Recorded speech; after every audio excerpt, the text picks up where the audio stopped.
Jamie's ready for the other room? We'll just- We have an overflow crowd, so we're just checking this. May have to use the other room. Okay, good. Anyone doesn't feel comfortable in here, they can use the overflow room if you want to.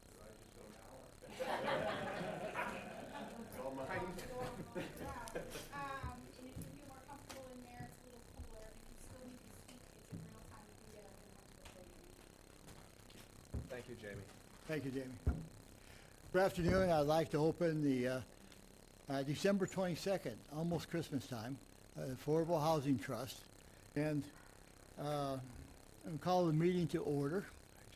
We have a public comment section, but I'm going to delay that at the moment because you're all here, I imagine, for the Pine Oaks presentation.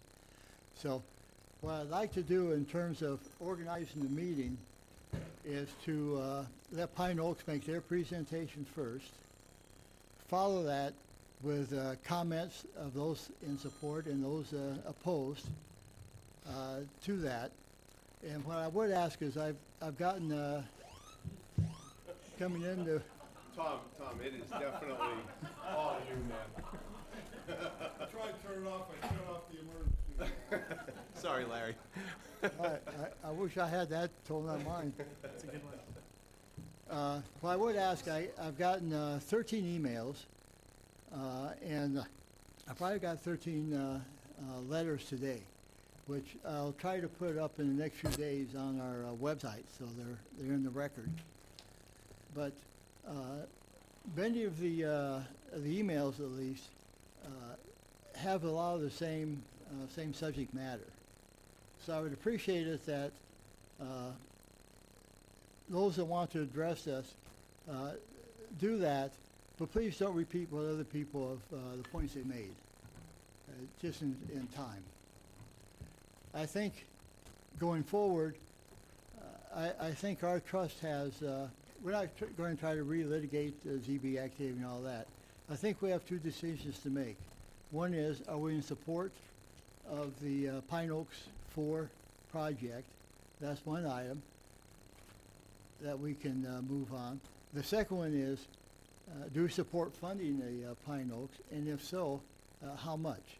And that'll be, and I think that's a separate discussion.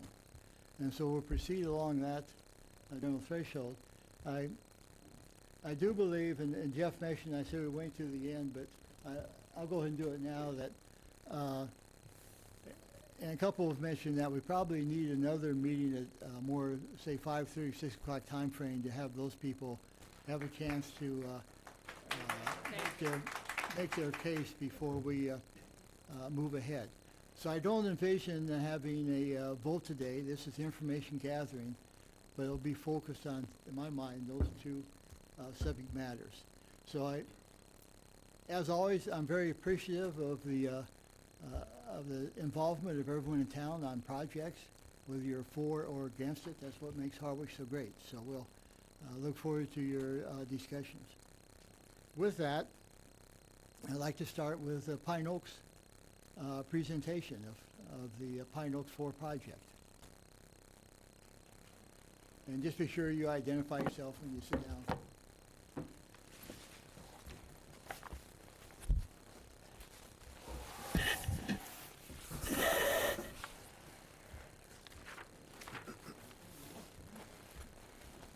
Thank you. It's Bob Doan from Harwich and representing Pine Oaks Village. Hi, I'm Jim Perrine. I'm with Commonwealth Community Developers, and I'm the development consultant for Pine Oaks Village Homes. Okay. I want to just open up with just a little brief history, very brief, of Mid-Cape Church Homes, which is Pine Oaks Village. And do you have a clicker? Let's see it.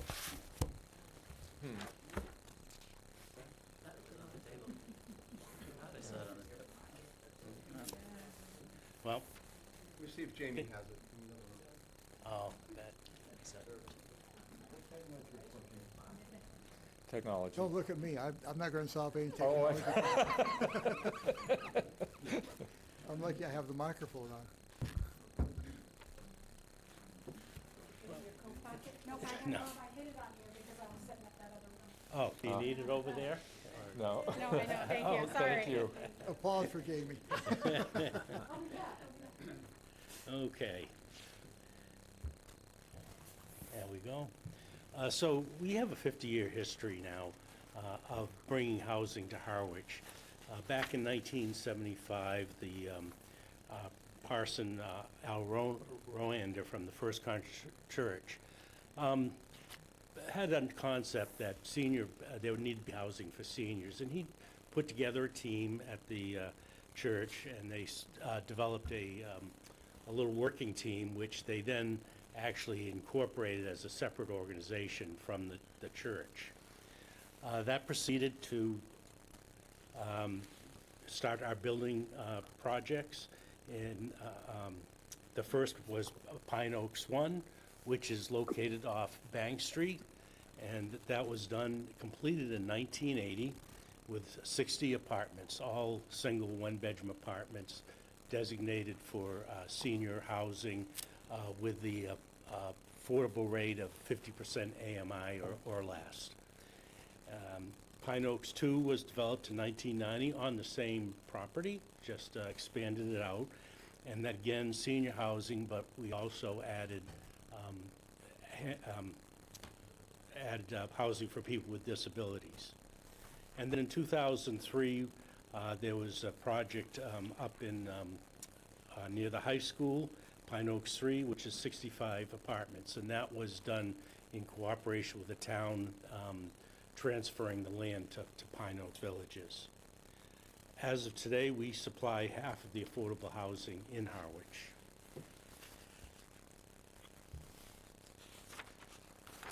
So currently, in Harwich, we have, there was a mandate, of course, from the state for this 10% affordable housing, often referred to as the SHI list. Harwich should be, based on the latest census, Harwich should be at 658 units, which is 10%. We're currently at 329 units, or 5%, with a shortfall of 329 units. The Harwich production plan has committed to generate 33 units per year, which will give, as long as they keep that pace, that will prevent any other 40B projects. So Pine Oaks Villages wants to help Harwich get to the 10% goal. When we started looking at this, we wanted to initially just say, well, we'll do some more retirement homes, but in working with the state, HLC particularly, it was very clear that they wanted housing for families and a much broader range, all ages. And in fact, they do that by doing the funding that way. They reward projects that are more family-based at this point. So going on to the housing needs, I mean, we've talked about this.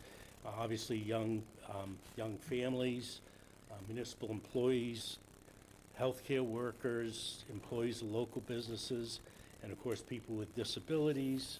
And additionally, we will have one-room apartments that seniors will be able to apply to.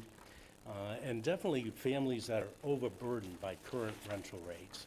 It's pretty well known that most people pay too much for rent for their apartments at this point, where it really should be only 30% of their income. And also, what we hear a lot is, allowing our children to stay on Cape Cod as they grow up through the school system.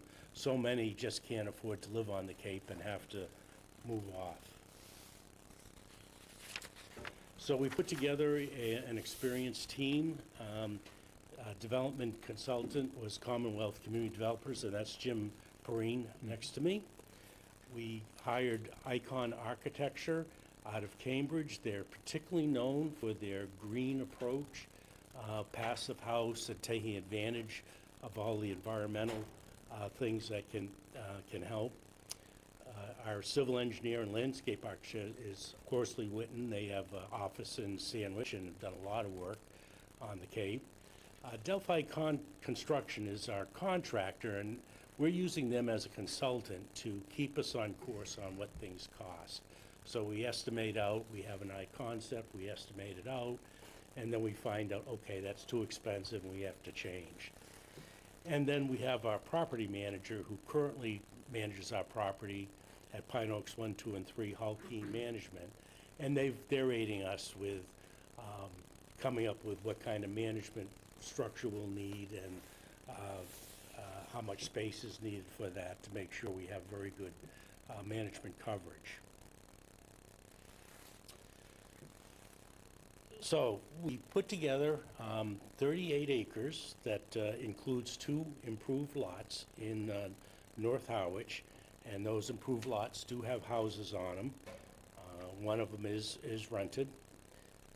We took up that 38 acres, we carved out 32 acres and proposed 242 apartments, which is 8 units per acre, which is pretty generous for housing these days.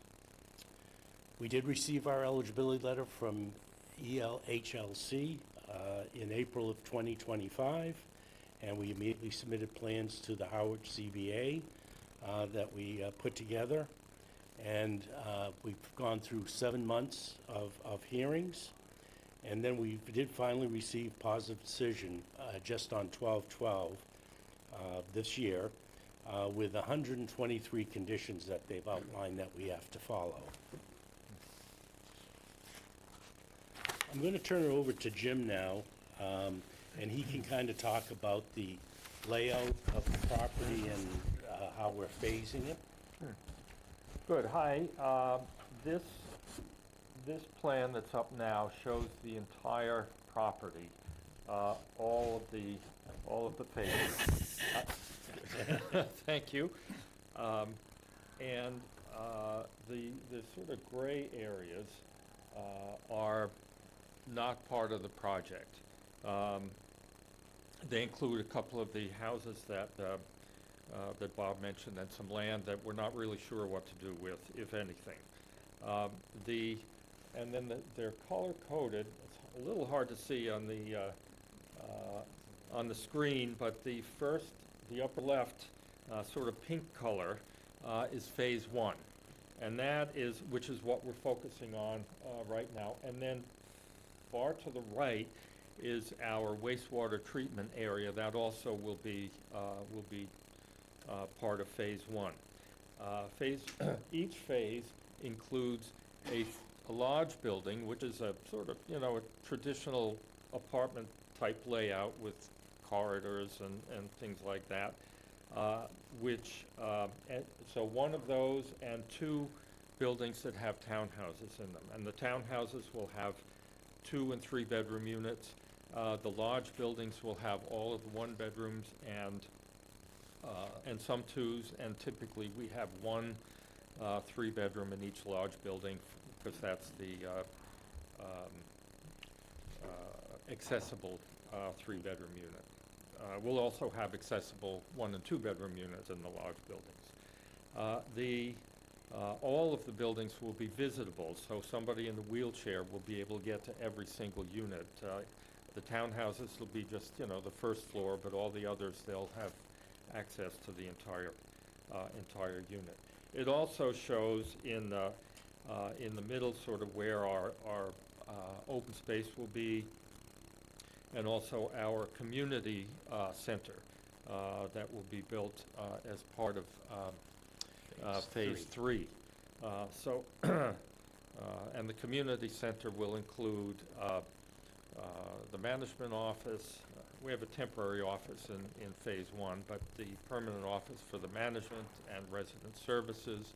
There'll be a library there. There'll be an exercise area, a gym kind of, and also there'll be some space for childcare, which, as a result of our, one change that we made during the zoning process, we have eliminated what we had thought we would allow for a daycare center close to the entrance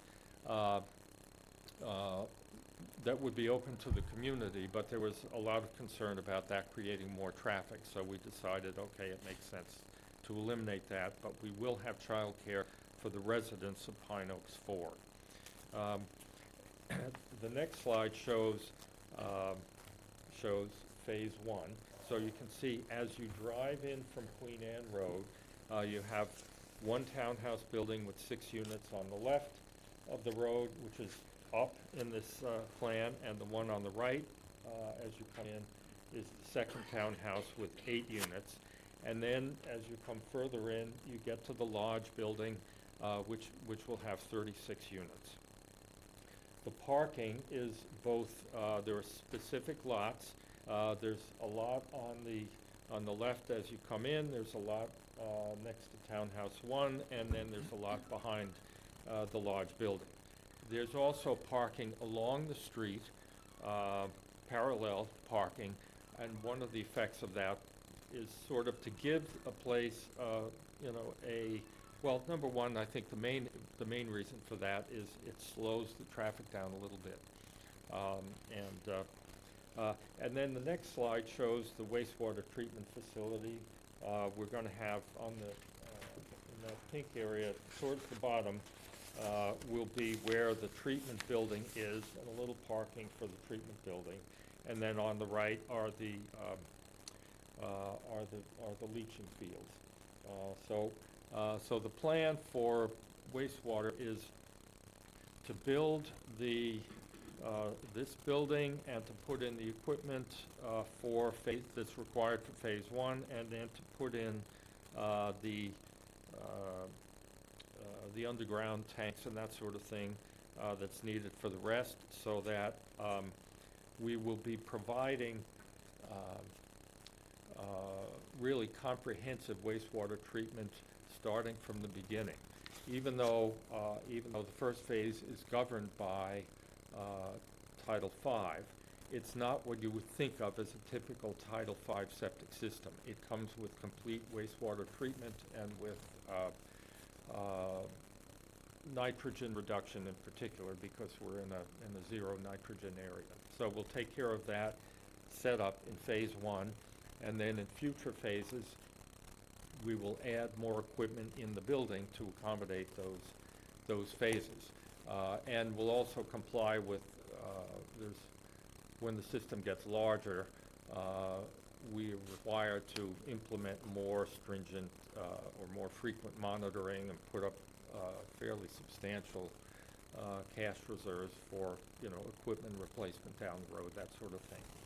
So I think the next slide will give us the renderings. This here is how it will look as you come in, as you get into the property and start turning the 2 townhouses, one on each side of the road. And then the next one shows a sort of a head-on view of the 8-unit townhouse building.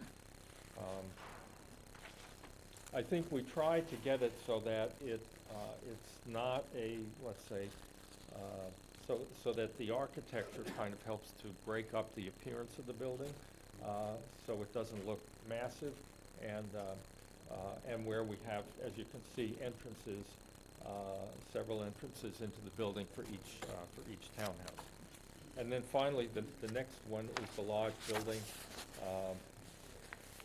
This building will have an elevator, 2 elevators, in fact, that will provide access to every unit for folks needing wheelchairs or the like. And it's again, I think we've got a design that the board spent a lot of time coming up with a design that reflects a lot of elements in the Cape in terms of things that you might see elsewhere in terms of gables and shutters and the like. And again, it's not just one large block. This also makes it a little more expensive to build, which our contractor has pointed out.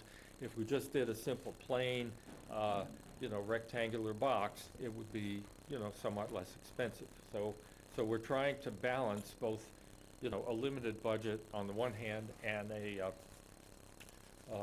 need to make a building that's really attractive. So The idea, the approach that we've had from the beginning is to try and have it be a neighborhood within a village, within the town. So we have a number of features. Walkability within the development is important in terms of, so we're having, sidewalks. There'll be a couple of boardwalks in future phases across some of the space. We will have,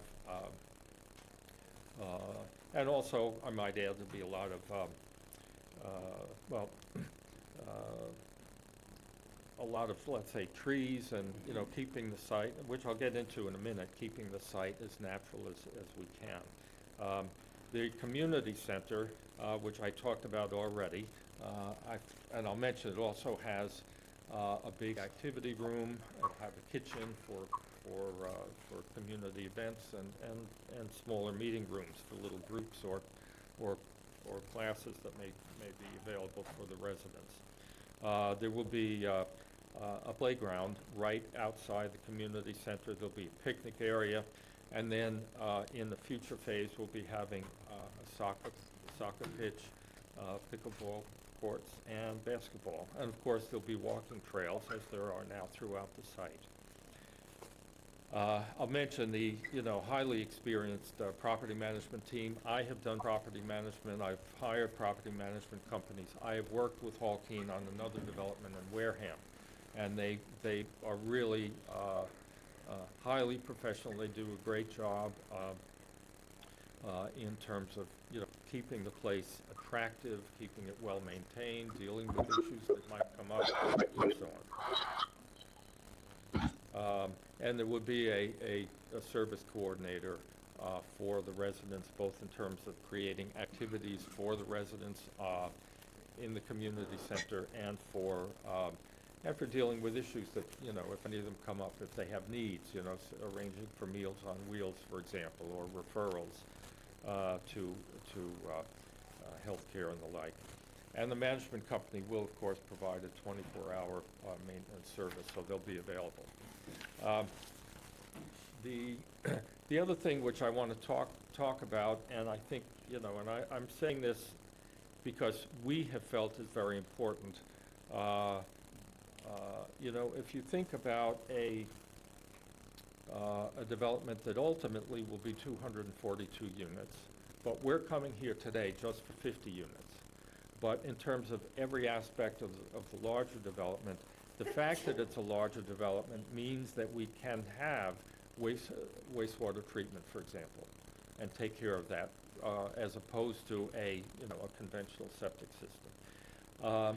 We've designed the site to minimize the disturbance of the site. In other words, so that there'll be, I think it's about 42% Undisturbed. will be totally undisturbed. There'll be additional space that's, grass or landscaped or open, but 42% undisturbed. And we do that in part by compressing the buildings, by having townhouses, attached townhouses as opposed to single-family homes, by having an apartment building that's 3 stories. At the same time, we're also focused on wetlands and taking care of the wetlands, so we've carefully designed around the wetlands, allowing a good deal of space, and for that matter, at the request of the town's conservation agent, there's one former bog on site that has some invasive species, and we've agreed as part of this to take, to go in and remove those invasive species. And with regard to wildlife, we have had the property, we've had our wildlife and wetlands scientists out to look at the site, and they say on the one hand it's not designated by the state as a habitat of any rare species, but on the other hand we know there are rare species around the Cape, and no matter how thorough they were in going through the property, there might be something. So as part of our construction specifications will require, certain things that the contractor has to do before they start disturbing other, certain parts of the land. And if they do find evidence of, if they, or for that matter, our wildlife scientists who will come by as the process, the construction is going on, if they do find something, there are protocols for them to follow. And even in terms of when they do, digging or that sort of thing, will be coordinated with the schedule. So if it's a nesting season, well, okay, for a rare species, we don't know if they're on site, but they might be, because, long-eared bats fly around, and you don't know where they're gonna settle. That, not to do construction during that, or not to do, let's say, site work on that. I talked about the wastewater treatment to virtually eliminate the nitrogen. And I think I say virtually because our engineers can't say absolutely yet, but at the same time, the indication I've got is that we may produce as much nitrogen as one single-family home. Again, the whole thing hasn't been fully designed, so it's a little bit preliminary to say that, but we can resolve that sort of thing just by connecting. We have the 2 single-family homes that are there with Title V systems, and if we connect those to our sewage system, then that may, then there will be a net zero. And that's what our objective is. And I might add, we have to go in front of the Mass DEP to get a groundwater discharge permit. They will be reviewing the design of the wastewater system, and they have to approve it before we can do it. And we need that approval before we start construction. Likewise, all of the stormwater will be kept on site and not sort of poured into the couple of wetland or potential wetland areas, so that we're not disturbing them. It'll go, we'll have chambers underneath, for example, underneath parking areas and so on, so that the groundwater or the stormwater will be piped directly to those areas so that they can be absorbed into the ground. We're following a couple of high efficiency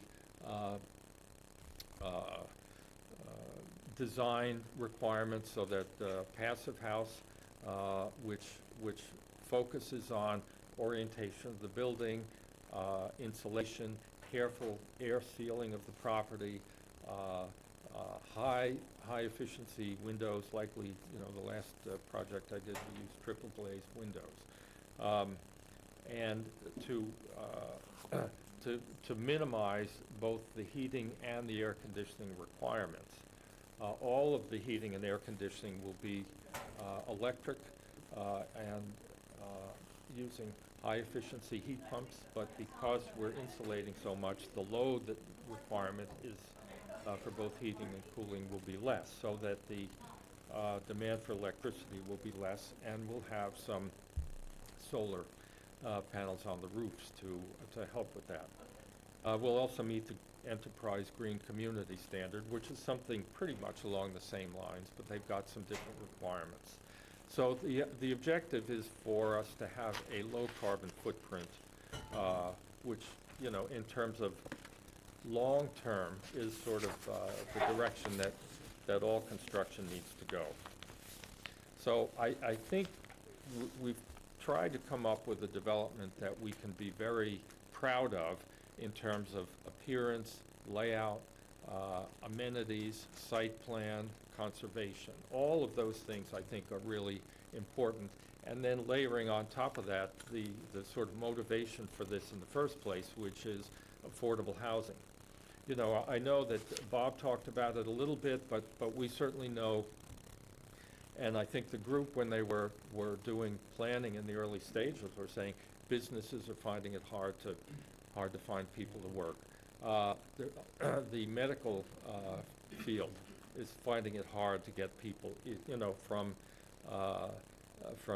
attendants to CNAs, nurses, even doctors, who either can't find a place or can't afford a place on the Cape. You know, and all of this, I mean, the police and the fire department sometimes are finding problems getting people. And I think that we're aiming with a development like this that has, where our proposed income mix is,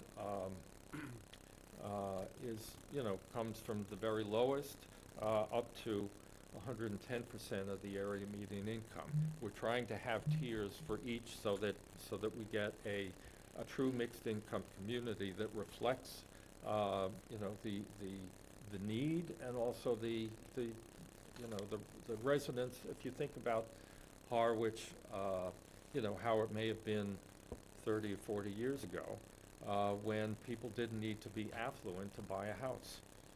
And we're talking rental, and that because that's what we can tackle at this point. But I think something that says we need a place for people to live, particularly people who are starting out or people who, for one reason or another, don't earn the type of money that you need to be able to buy a house. So our next, this shows the different affordability by the number of bedrooms. This was in your, you know, in our application packet. But basically 28% of the units are at the 30% of the area median income and below, and another 6% at 50%. So we felt that we needed to get, you know, to deal with both the very lowest and then sort of the more, let's say, working, you know, I don't want to call them working poor, but the working people who don't make lots of money, who are in the 60 and 80% area median income, of 38% at 60 and 10% at 80. So our total is, we've got 72% of our units are in the areas that you would consider affordable, up to 80% of the median. We have another 18% that's either 100 or 110%. And so the idea, again, is those folks are also having a hard time, and so finding a place. And so we felt we wanted to address that as well. So we're doing the best we can as far as that goes. And this is for phase one. We have a very similar approach in the future phases. I think we have maybe a few less in the 30% and a few more in the 100 and 110% in the future phases. But right now, our request today is just for a 50-unit development. And then the next chart shows what the maximum income is by household size in each of those tiers, and then what the rent limits are for those income levels. That, again, that's in your chart, and you're probably already familiar with that as well. So, but I think that then gets to our request. We have asked for $1.8 million in funding from the trust, and we know that's a significant amount of money. But it averages out to be $36,000 per apartment, or just under $44,000 per apartment for just looking at the affordable units, and that represents 4.7% of the total funding that we need. And I might add, I think this. The state has to review our request for a local preference. I mean, that's something we're required to ask, and we want to. Frankly, our board is made up of over, you know, almost everyone on the board lives in Harwich. So we're, you know, very much community oriented. We want to do this, but frankly, the state does look and see how much financial assistance is the town providing to the development. I have done, you know, some towns provide land, some towns provide money. So we've got the land, but we do need to be able to tell them we've got some funding from the town in order for us to justify the local preference. and in particular to justify the full 70% that we'll be requesting as a local preference. I might add too, it also, when the state sees the town contributing, they do look favorably on providing state and federal funds that they allocate for a project. So I think that's the pie chart shows where our funding is coming from. The vast majority of it, just over, almost 53%, is from private equity that we will be able to raise by virtue of qualifying for federal and state low-income housing tax credits. We also get our next biggest piece is a mortgage that we'll get from a bank or from another lender, and then the state will be providing funding, so we hope, for about 16%, and there are several state programs that we will be applying for, and that encourage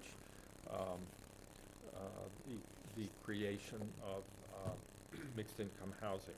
And then we have a number of smaller amounts. There's a middle income housing fund that Mass Housing runs. We're hoping to get some funding from other towns and some home funds allocated by Barnstable County. We'll be lending some of the developer fee. We expect to get some grants and rebates for providing some housing for the disabled, and also for some of the energy efficiency features of the buildings. And then we're requesting, as I said, 1.8 million from the trust today. So I think I don't really want to take up lots of your time. We give you the timeline. We will be applying for state funding in March. If we're successful the first go around, sometimes we're not. Sometimes you have to do it reapply later, because it's so they make you wait in line sometimes, because there are a number of other sites that are competitive. We're hoping to be. I don't know. I know there's the 456 Queen Anne Road property. We're hoping to be in and approved by the state before they are. I know they're, they would like to apply this spring, but I think, I guess the reality is that they may not have their zoning in time to do that. But that's beyond me to suggest. But it would be helpful if we're able to get a good application in where we can make a compelling case to the state to fund this now, so that the other project can go ahead following year. Anyway, I think that's all I've got to say. Thank you. So that completes our formal presentation. Ready for any questions you might have? Let me ask you questions from the board on this, and if not, we'll move on. Let me move on from this, Bob. Sure. and Okay. Open this up to open comment. Oh, sure. Yes, we'll be Yeah. around in case you want to talk to us Okay. later. Yeah, stick around, please. Yeah. Oh, yeah. Thank you. Thank you. Thank you.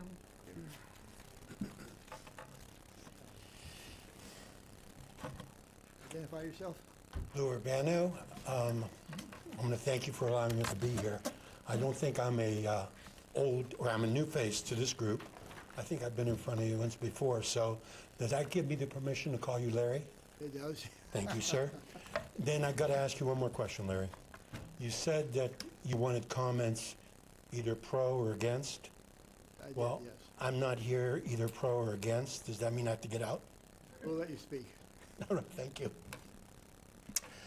The commission's done a good job in the two projects that it's done, and so I want to state that right up front. But those were smaller projects.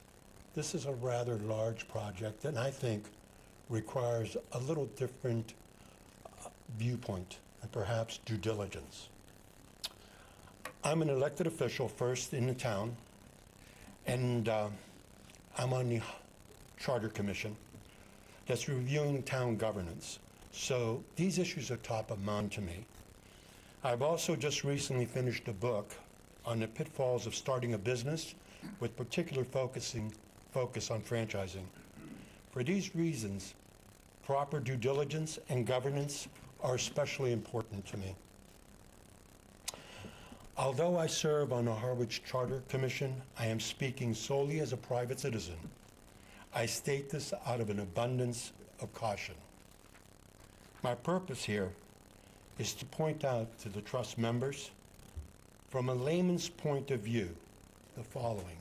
And I'm reading this for a particular reason, because if I just said it, I would be rambling for over an hour. So forgive me. This will keep me focused.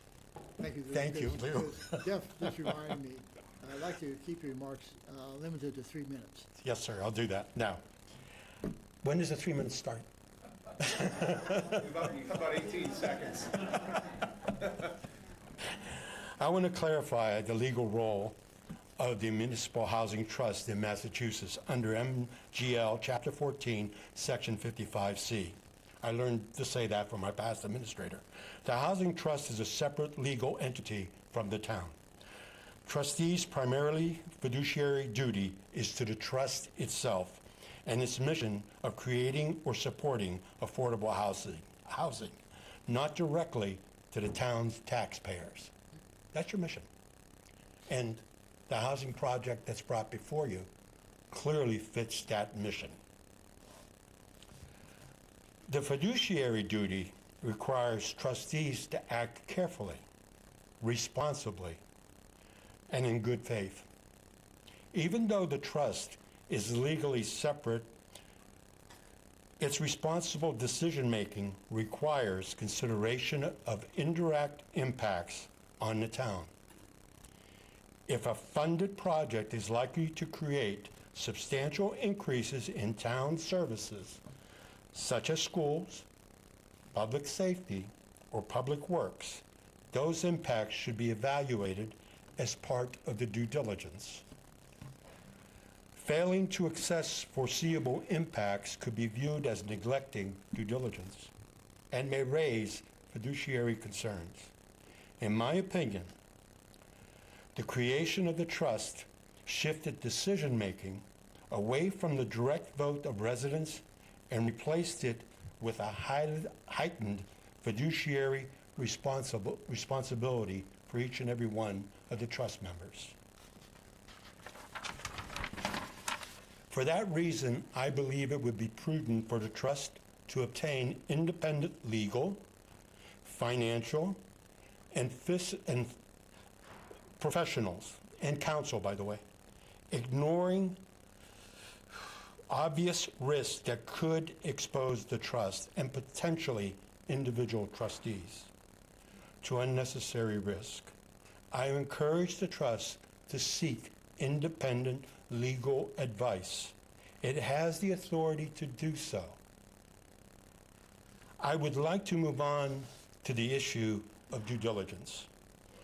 Before rendering a decision, does the trust have documents expressing the costs and input from our own select board, from the finance committee, from the school committee? If not, how can an informed decision be made? And that's a basic part of due diligence. Has the project pro forma, given its size and complexity, been vetted by an independent third party? Or is this trust relying solely on internal experience and training to withstand rigorous questioning? This is just not about numbers and if the numbers add up. It's about challenging the underlying assumptions. For example, if vacancy rates are higher than expected due to economic conditions, what levers can be pulled? Fewer market rate units? Higher rents? How would that change the impact of the project overall? This type of analysis is known as stress testing, and it's a core part of due diligence. Why is the funding structured as a grant rather than a loan? If the project is sold for multiples and generates excess cash, why wouldn't the arrangement include repayment or return to the town? I understand how nonprofits operate, so that does not need to be discussed. It's a due diligence question. What's the urgency? Why do it now? This is a 10-year project. It would seem prudent for the Housing Trust to require some funding, or the CPC to require some funding before the Housing Trust moves on. Why? Due diligence. It gives you protection, gives you a way of sound judgment. Before entering any funding agreement, that again is due diligence.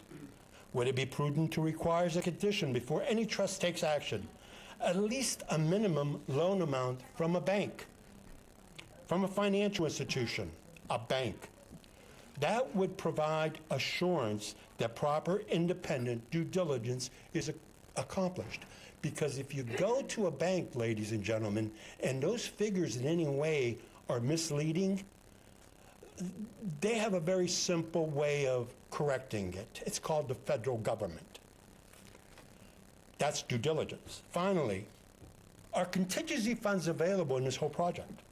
If legal or environmental challenges arise, we have seen this happen before, such as the Conservation Law Foundation lawsuit involving the Barnstable County Hyannis treatment plant, and more locally with the Witchmere Harbor Club, where the court required a sewage facility upgrade. This project as a whole has raised environmental concerns. Would establishing a contingency fund be prudent? Is that a fiduciary obligation? Everything I've stated so far, and I'm done, you can take to any attorney you have the opportunity to do with these questions to see if they have standing in law. In conclusion, I urge that the trust gather third-party documentation and outside counsel and accounting advice prior to any commitments. I know and like the people advocating for this project, and their advocacy is commendable. I know the trust members see the need for affordable housing. Yet, when it comes to spending town money, that mission needs to be tempered by the caution and advice offered by neutral professionals. I thank you. Would you like a copy? I don't. You don't want one? No, yeah, I'll take one. Yeah, I thought you asked if I wanted. You don't want one? I got it in the Please. pocket. You don't want one? Thank you, Lou. I'll just use Larry's, he'll have to distribute it, Oh. thanks. I'll scan it. Yeah. Ann Howe, East Harwich. I'm going to be refreshingly brief. Okay, thank you. I see one area of grave concern in the due diligence, not a different kind of due diligence. We have a limited aquifer on the Cape. It's not like the other side of the bridge. And this is a lot of straws going into our very limited punch bowl. And I see no due diligence done on the use of drinking water, the impact on the water department, on long-term planning with potentially less water availability. And I'm going to create a secondary note for future. I don't know if people realize there has been offshore drilling to find similar aquifers under the Atlantic, and they have found them. It is all going to go to corporate entities, and they do not know if tapping it will have an impact, let me use the word draining, our aquifers. We need to be very careful planning going forward. The population is not getting smaller. Our population is growing. There's a need for housing, but I think it needs to be gated very carefully. People will get very unhappy if you have to shut down the golf courses because they don't have enough water and the lawns. My second point is just a very quick question. I've lived through housing that was developed very similarly to this. and it had private equity. And it was not in perpetuity. And at one point, private equity stepped in and sold the whole thing for a profit. So I want to make sure in the due diligence that there is an in perpetuity, that that housing is designated appropriately for low income and managed, because let me tell you, if you've lived in a condo, one elevator equals $1 million to maintain, 2 is $2 million. The landscape, everything about it. There's a very high run rate, and I don't see that measured either, because that, like lack of occupancy, can really, really undo a project like this. Thank you all.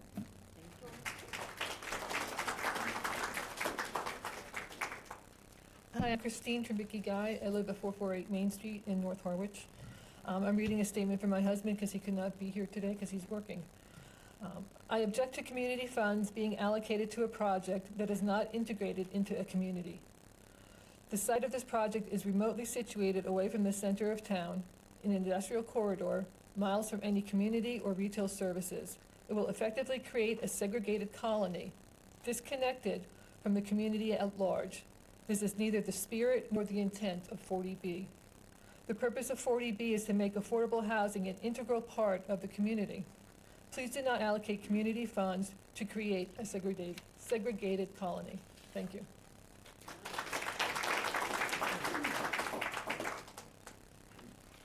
Good afternoon. I'd like to take the opportunity to say Introduce yourself, please. welcome back to Chair Ballantyne, and No, hello to the rest of the members your of the name. board. For the record. I'm Maureen Donahue Good, Noreen. from Headwaters, speaking on my own behalf, not representing any board or committee. I'm no housing expert, but I have followed this project through its course. I've heard folks speak eloquently about the environmental issues, as well as traffic, congestion, and the huge change in character of the area. I'm here to speak on one topic: money.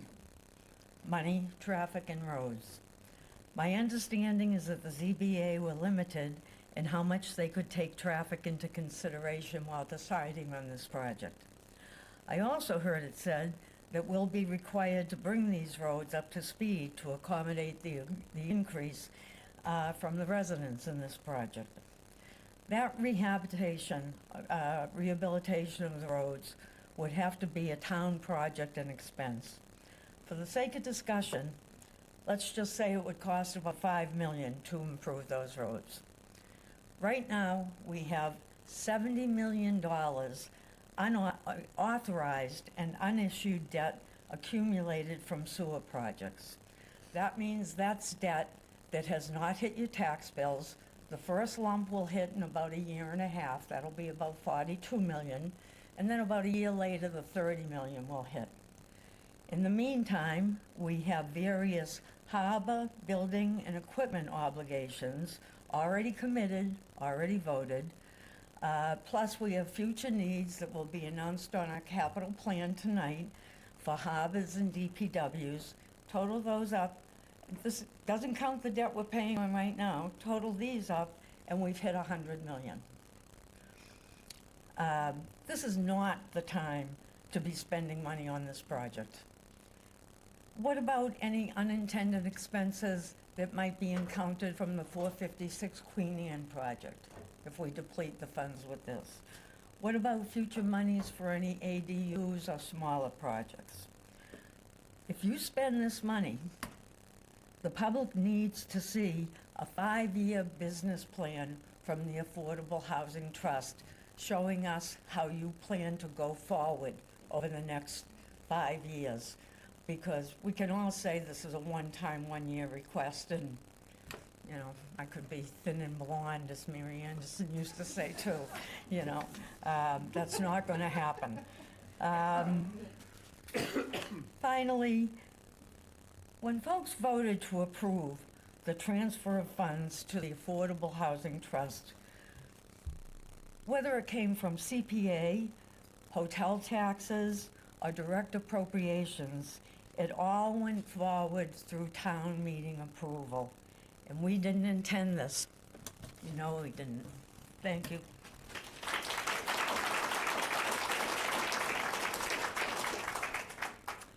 Hi, I'm Joyce McIntyre from West Harwich. I'm speaking as a citizen of Harwich, but also just to provide a little context, as you know, I have served as a chair of the local planning committee the last 3 years, and I'm not speaking on behalf of the committee.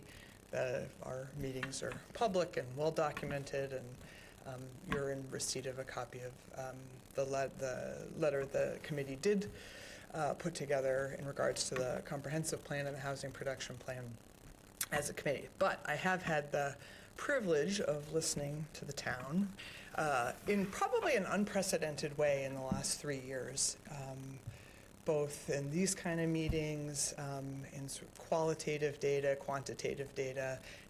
You know, the town really understands at a high level the complexity facing us in terms of creating a future, in terms of housing, but how valuable our natural resources are, but also what makes Harwich Harwich. And this is, you know, stuff that we who live here know this, but the housing production plan and the comprehensive plan really integrated a lot of that data in a very high level way with $250,000 of tax funder, you know, taxpayers' money. We're all volunteers, but, you know, to put all that stuff together, what that does. And, you know, this is a conundrum, right? The state requires that we create these plans, that we do this in a high level way. We have done that. And then you're faced with a project, also a set of rules from the state that creates competing forces that are at odds, and it's incredibly, incredibly challenging. And we're all in it. This is this discussion of a lifetime, I think. Really, it's really a key time. I would encourage the committee to think about, you know, how I really believe in this community's commitment to affordable housing.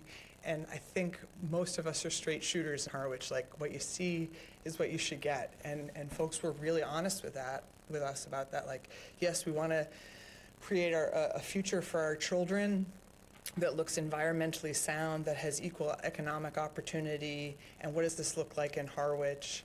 And really, the good faith of the community acted in putting that into these plans. And I was continually astounded by the community's generosity and sharing their information and sharing their opinion. And over people said, believe us and please make it happen. And please do good with this, which is why I feel compelled to stand here and talk about this.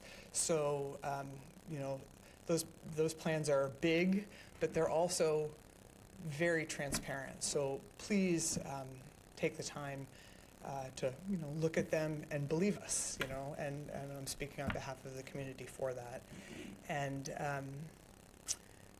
you know, the funds allocated to the trust at town meeting in a very straightforward democratic way, I think are given in good faith and clearly by, you know, the community has spoke over and over again.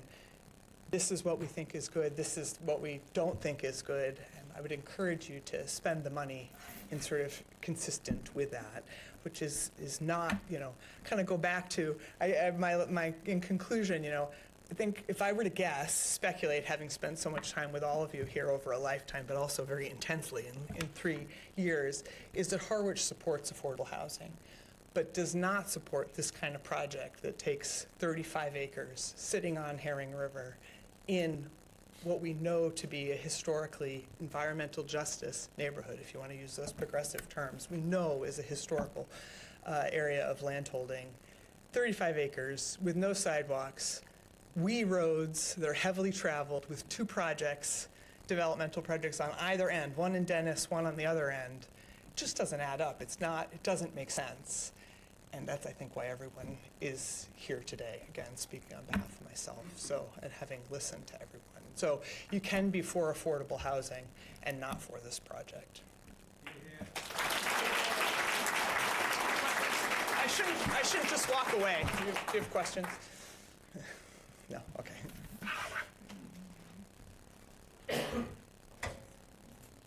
Good evening, members of the trust. Thank you, Chairman. I'll call you Chair and not Larry. You have to introduce yourself, Michael. Michael McCaskill, Harwich Center.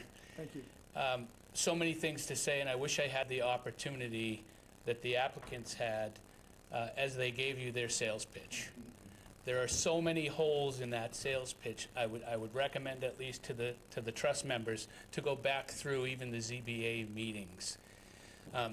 This is a conglomerate disguised as a church, building something that in the local comprehensive planning committee and housing production plan, the residents of the town said overwhelmingly, we don't want this style.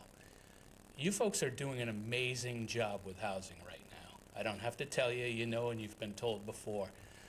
Penrose, John Kerry's project, Bank Street Firehouse, you were listening to and doing exactly what the public said. Now, Lou Urbano, I'm still dissecting what he said. I can't call you Lou. I think we actually agree, but he was pretty wordy as well, and I want to spare you that. You are a fiduciary trust, you are independent, but you're funded by the taxpayers. So that money and that CPA money, and I took exception to when we gave the $1.5 million and had nothing to do with it, the last payment publicly, because of this project alone. And again, this is a disingenuous group, lots of holes in their projects. None of that really is your concern. But if we're going to have this type of forum where they're allowed to get up and spew what they spewed that is not accurate and a detriment to the town of Harwich, I would ask that you allow the residents or have hearings so that the residents can do a deep dive back into that. It's already been litigated. It's a 40B project. It is something that's been rammed down our throats from the state and that we had no option to do. And it's funny, the applicant sat up there and talked about in cooperation with the town, Pine Oaks 1, 2, and 3. I've heard nobody complain about those because of their size and what they've done. I've heard everybody complain about this project. The state is a runaway train. The county is backing up the state. And your local government told you we don't want it. I would also ask that you consider having a meeting with the local planning committee, Joyce McIntyre in specific, so that as a committee they can pitch to you the 1,000+ people that came up and said this is not what we want. We're getting it regardless because they're not listening to the public. But we have an opportunity now to say no. We're not going to spend any more of our money. We're going to save $1.8 million to put as a down payment to fix Queen Anne Road because we're going to have to. And you know, in several of their meetings, we talked through their crystal ball that we're going to get grant money from the state. Anyone paying attention to the state, we don't have any money left. So we are going to be burdened with this over and over again. Last disingenuous statement that they made was that they have 38 acres. They have 32 that they're going to use for this project, but they don't know what they're going to do with the rest. I would implore you to look at the rest of the meetings that they attended and the several slips that they made about future development. So we're not just looking at 242 units. You all are, because you're being asked for something for a specific purpose. But to Lou Urbano's point, there's plenty of reasons we can say no to this. And I would hate to see the Housing Trust get handicapped at town meeting by people no longer supporting CPA funds or anything to the great work that you're already doing because they're being greedy and disingenuous. Thank you for your time.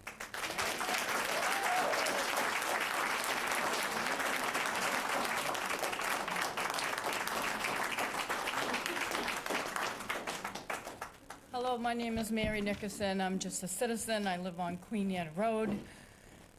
Just a couple of things about the slides they put up. A neighborhood within a village, my village, within a town. Sounds kind of nice. They also put up 70% goes away, 70% preference, local preference, goes away after a person moves out. It is not in perpetuity. So if that person's in that place for a year, they move out, it's going to be up to anybody. And they also said local preference, meaning, and I think it was discussed in another meeting, meaning Cape Cod, local workers, children in our schools, not necessarily Harwich. So I'm here, I'm asking the Affordable Housing Trust, is there another way we could use this money better served? And I know you've done a lot of work in Harwich, very good work. I think this money could be spent better. $7 million is a lot of money. Also in the future, and I think somebody else mentioned, if this property is ever sold, we're never getting back that money. So we're just throwing that money out the window. My husband has worked for the town of Harwich, recently retired, but was there over 30 years. As it was mentioned about improving the roads, he asked me to say a few things about that. He has knowledge. He's been working in the DPW for over 30 years. Traffic, intersection costs, and a lot about money. He was a member of the Joint Transportation Committee, where you go to get these funds. In order to qualify for transportation improvement money, which is funded by the Mass DOT, you have to have two 12-foot travel lanes, two 4-foot bike lanes, two 5-foot sidewalks, and also 2 feet for striping and curbs. Total of 44 feet. All of you live around that area. It's not that. It's 21 to 22 feet. So you're looking at almost doubling what's existing there. And this is common sense stuff. This is stuff that we're going to be burdened with in the end. You can qualify for the above money if those things are met. With significant property takings, does everybody here want to give up some land? I back up to Queen Anne Road. Our project, in the beginning, 30 years ago, had to give so much land to, I think it's conservation. It's a 50-foot buffer around our little cul-de-sac. And so now that would be taken, breaking your own rule, or not your rules, but ZBA or somebody said you have to have this 50-foot buffer. So you'd be breaking those things that we were required to do those many years ago. My husband also said it will be $1 million to $1.5 million to just draw up plans to reconstruct Main Street, Queen Anne Road, whatever you're talking about. So I just feel with the project going in at 456 Queen Anne Road as well, you're butting two projects up to each other within a couple miles of each other. That road has to be considered a major money issue. And you're going to come back to us at town meeting and ask for those funds. And it's just not doable, in my opinion. Thank you so much.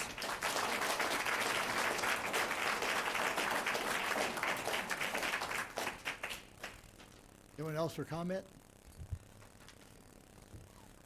Teresa Johnson, North Harwich. I'm going to read the letter that I submitted to the board earlier, and I just have a couple other bullet points that I wanted to add. I respectfully ask that the board members please deny Pine Oaks Village 4, POV 4, Phase 1's request for $1.8 million of our hard-earned community preservation funds. This is an exorbitant amount of money to ask for and is the highest ask out of all the current CPC fund applicants by over $1 million, of which POV 4 will not preserve or better Harwich. It will by far be the most devastating project and do the most unreplaceable damage to our town. POV 4, 242 units on 32 untouched beautiful acres, went straight for an unfriendly 40B instead of working with the town and neighbors to negotiate for an acceptable compromise to this massive 10-building development, one of the biggest on Cape Cod. POV 4 is simply way too big for North Harwich. It will increase the already unsafe roads and further burden our infrastructure and environment located within the Herring River watershed. POV 4 has crammed as many units as possible into this development, within 100 gallons per day of their DEP limit, to get the best return on investment possible, and with future expansion as well. POV 4 wants as much free money as possible from federal, state, and local sources to reduce their overall costs and put more money in their pockets. This massive development will be costing the town of Harwich an exorbitant amount of money for infrastructure improvements to Queen Anne Road, connecting roads and intersections that will definitely have to be done now due to the approximate 2,000 additional vehicles from this development. POV 4 is on the border of the industrial section of Queen Anne Road, which is a heavily traveled road by cars and heavy commercial vehicles. Traffic numbers include the Harwich Transfer Station, located on Queen Anne Road about a half a mile from POV 4, had a vehicle count of 347,051 vehicles during fiscal 2025. The Harwich Food Pantry, also located on Queen Anne Road, about a half a mile from POV4, serves 850 families per week, 44,200 families per year. Queen Anne Road and the surrounding area has had extreme increases in accidents over the recent years, including fatalities, rollovers, head-on accidents, multiple telephone pole hits that are literally inches from the side of the roads, etc. Also, people, please take into consideration that POV4 will only be paying 50% of their real estate taxes. Therefore, the Harwich taxpayers will pay 100%, who pay 100% of their tax bills, will be picking up the difference for these improvements with increased tax rates to cover the expenses that POV4 will create and only contribute 50% to. In addition, the POV4 development is not in alignment with the approved Harwich Housing Production Plan, the draft of the Harwich Local Comprehensive Plan, and the Barnstable County mandates, which should be reviewed and taken into consideration as well. The Harwich Select Board has referred this project to the Cape Cod Commission for Development of Regional Impact Discretionary Review. POV4 intends to ask for our CPC money for each phase of their project totaling over $7 million. How much money does the town have in CPC funds? And what would the percentage of those funds would go to POV4 if they were granted over $7 million? Harwich taxpayers should not be not be asked to put this incredible amount of money into one devastating project. There are so many other smaller projects that would actually preserve, create, and acquire open space and/or restore historical resources rather than permanently destroy our town. Please deny POV4's request for our CPC money to pay for their project. They clearly are not our friends and neighbors because they don't live in North Harwich and won't deal with the aftermath of this project every day like we will. Respectfully submitted, Teresa Johnson. But I also have a couple other little bullet points. So on their chart that they showed for their affordable rents, it's still like $2,500, $3,000, over $3,000 a month. How is that helping the working people?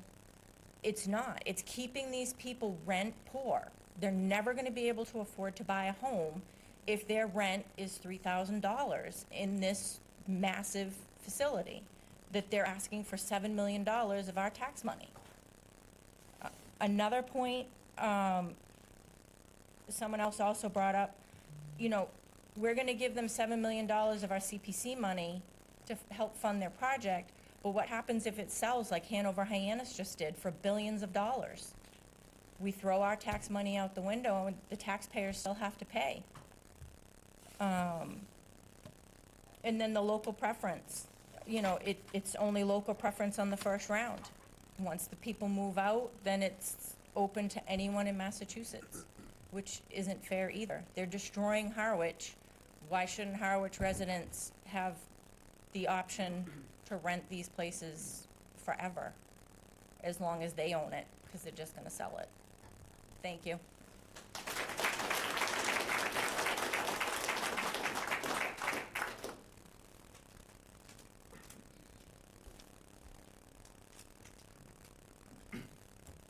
Good afternoon, Mr. Chairman, members of the trust. Matt Sutphin. I'm going to put my notes down because the speakers before me have more than covered the waterfront with all of my concerns. I think everybody else is concerned individually. So I'll speak to just one thing, succinctly, I hope, and that is power. Mr. Doan, as he introduced the project to you, admitted that it's Boston that's running the show. We're here tonight because of Boston, not because we want to formulate a good housing plan. We are up against a 40B. A 40B that the advocates, surprisingly being locals, chose to override all of the committees and boards that we encourage to speak out on our behalf.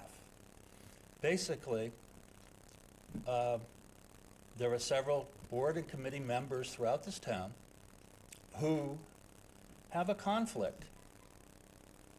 They benefit or advocate for 40Bs, and yet they supposedly represent all of us as if they are behaving with the best intentions of home rule. I find that a complete conflict, so I encourage you, when you consider this money, to consider this is a conflict that you're going to carry on your shoulders because you will not be fully representing the town. You will be representing fundamentally few people in town. Thank you.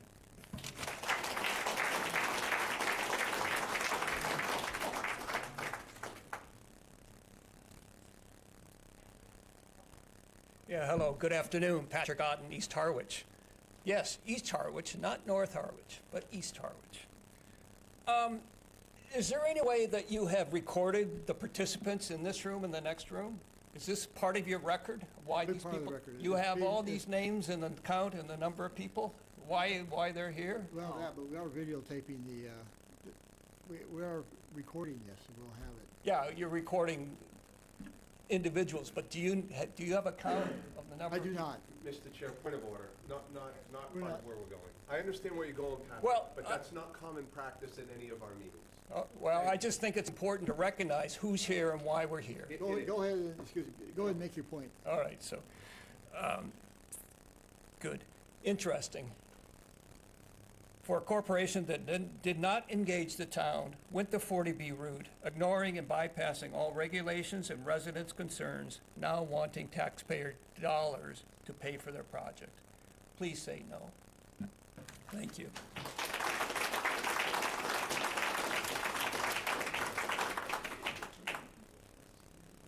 Anyone else for public comment?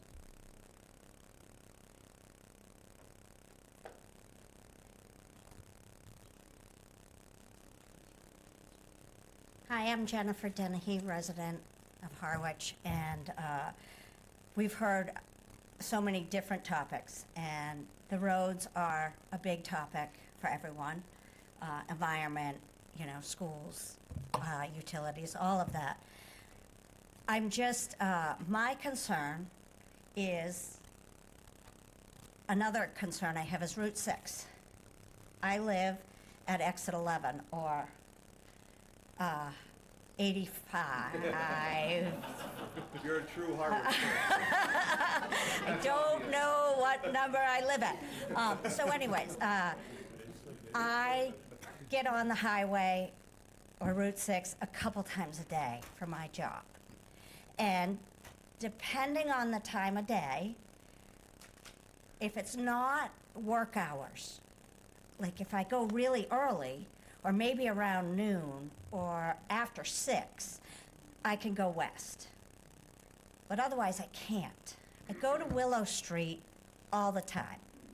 And at the good times, I can get to exit, 7 Okay, on Willow No Street. one knows those numbers. Okay, so exit 7 on Willow Street. Normal time is 20 minutes. In the summer, it can be 40. And this time of year, I like to be off Willow Street at 4:30.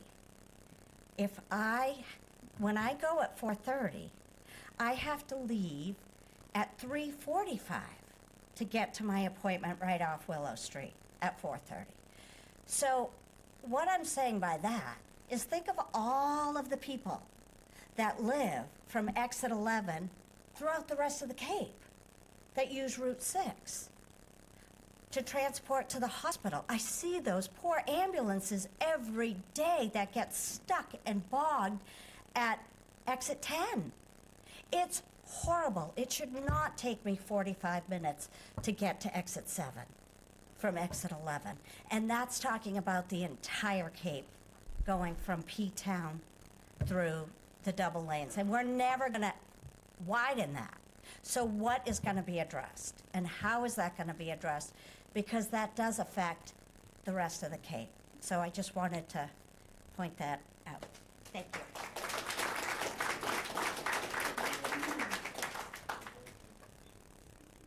Last chance, no one's standing up, so we'll, Art.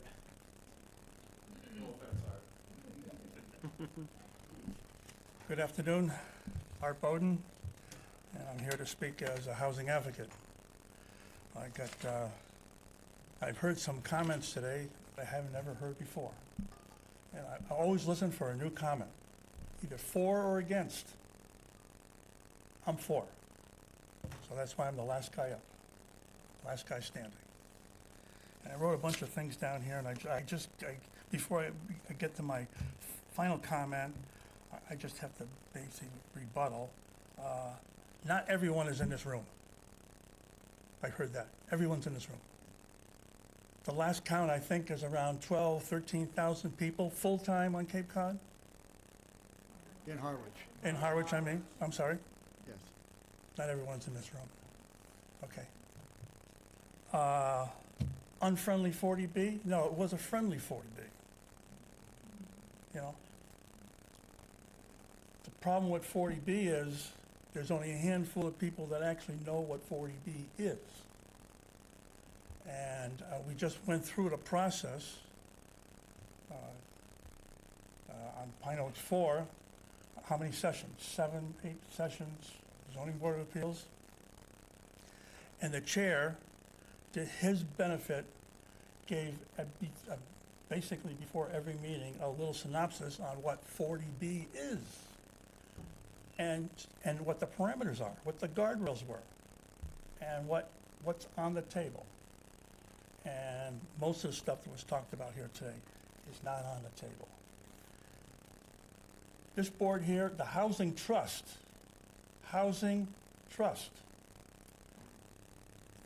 they don't have anything to do with roads. They don't build roads, they don't fund roads, they don't design them. Their mission is housing. That's it. They got blinders on because they have to, otherwise they'd be talking about all kinds of things. Housing is their mission. That's why you're here, I'm here, just to talk about housing. So when it comes to the traffic and it comes to roads and roads repair, you know, we all have the same issue. There's some days, I live over here on Route 39, and you talk about making left-hand turns in the summer. I have a hard time making a right-hand turn to get out of my driveway. And my record is, I think I spent one day 10 minutes on my driveway trying to make a right-hand turn last summer. So I should be more annoyed than anybody else, but, you know, I'm not. It's just what it is. We want something that doesn't exist anymore. We want Cape Cod as it was, take a year, whatever year you got here, or whatever year your parents were here, or whatever year it came over on the Mayflower. It's not the same Cape Cod anymore. Sure, we want it to look like 1950 or 1960 or 1970. I want it to look like the year 2000. That's when I got here. And now it's 20 years down the road, and I still recognize it. You know why I recognize it? I bought an antique house. I live in an antique house. Why I live in an antique house? Because I'm crazy. But no. I wanted something to do in my retirement, and now I'm like worked out. I wanted that feeling of Cape Cod. When I wake up in the morning, I look at my house and I say, I feel like I'm on Cape Cod. I'm not in a little, in a ranch or something else on Cape Cod, or a McMansion or whatever it might be that we now have in plenty. Okay, but let's get to why we're here.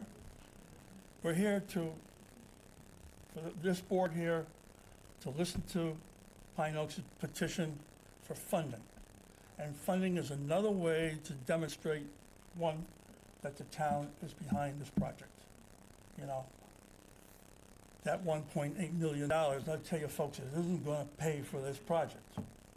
We're talking probably 40 million, somewhere around $40 million when we're all done. And I think it's probably going to be a little higher than that. I mean, I'm amazed, and anyone who's had any kind of construction done in any time knows the cost of construction is out of sight. I mean, you can't build an affordable house. See this? Habitat. Habitat can't build affordable houses, but they do it because they get funding. They get funding from people like this. They get funding from the town, Mid-Cape Homes, CAM Appliances, and they had people like myself volunteer. And when you volunteer, you put your day's work in. You don't hang around and drink coffee and eat donuts. No, you really work. And that's how they make their houses affordable. But that's Habitat, that's a model, so I'm not done. Art, you're going to have to, Okay. So my last comment is, we're confronted now with our needs and our wants. And this is what it all boils down to. We want something, but we also need something. We want Cape Cod as it used to be. But what we need housing for people that are making Cape Cod what it is today, not what it wasn't yesterday, today. Thank you.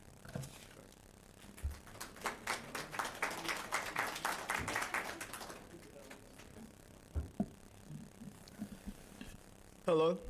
Hi. My name is Aiden Nunes. I used to live in North Harwich, right? But my family still lives here, and someday I will inherit that land. My generation will live with any mistakes that I made. And it is about more than housing. It's we would have to pay for this in more than just one way.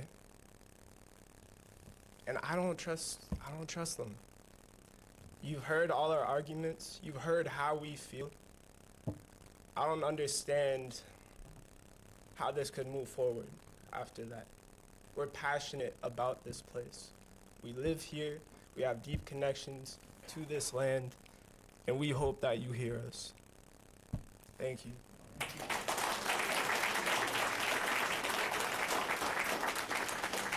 we have time maybe for one more speaker, and then we'll call an end to it. As we did mention going on, we'll have at least one more discussion going forward. Jim? Mr. Chair, the board, board of trust. My name is Jim Pina. I'm from North Harwich, and I don't have anything to say that hasn't already been said around concerns that are here. But what I would like to do is, I think that there are quite a number of folks that are in my position, which is to say that we would, following your suggestion of not regurgitating the same issues, that we would have stood up and had those same sort of things, but we didn't. So with that, I'd like to say, how many folks in here are taxpayers? How many folks in here, you can keep your hand up for a second. And how many of the folks in here have a concern with the Pine Oaks as it's presently presented? Okay. How many folks in here have a concern with the funding from the town of this project? So my point is, a lot of people haven't spoken but feel the same way, as well as I do appreciate the fact that you're offering up a time that may be more conducive for folks who are, could not make it at this point in time. And I hope that we do have that, because those folks should have their chance to say what they have to say. But I do believe that there is a very, very large percentage, if not a huge majority, of the town that's represented today, as well as if it was canvassed any larger, that feel very concerned about the two issues that you are trying to consider today, which is, as you said, A, do you agree in the project? Number two, should funding be provided from the Housing Affordable Trust? So with that, I hope that everyone here has, through me, had a chance to say it loud. And that's all I had to say. Thank you.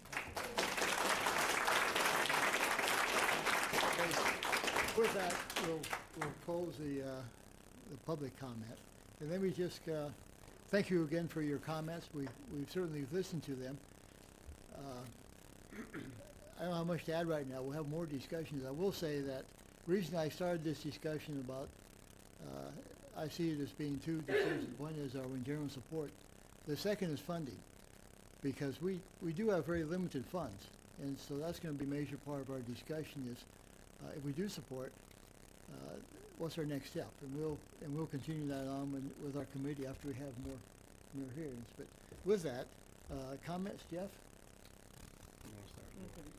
Sure. Thank you, Mr. Chair. First, let me thank all of you for being here. This is why I got into the seat at the select board level, and this is why I wanted so desperately to be part of what I consider to be an incredible trust. I want to make sure when I say thank you, I'm thanking not just the Pine Oaks group for giving their presentation, but the public for coming out. That's what makes town government town government.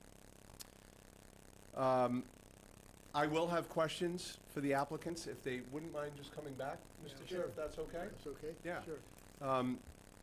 And I want to make it really, really clear before the applicants come back up for my questions, that through my questions and my comments and statements, I want to make sure that I'm not minimizing the efforts that they've put forward thus far regarding Pine Oaks 4.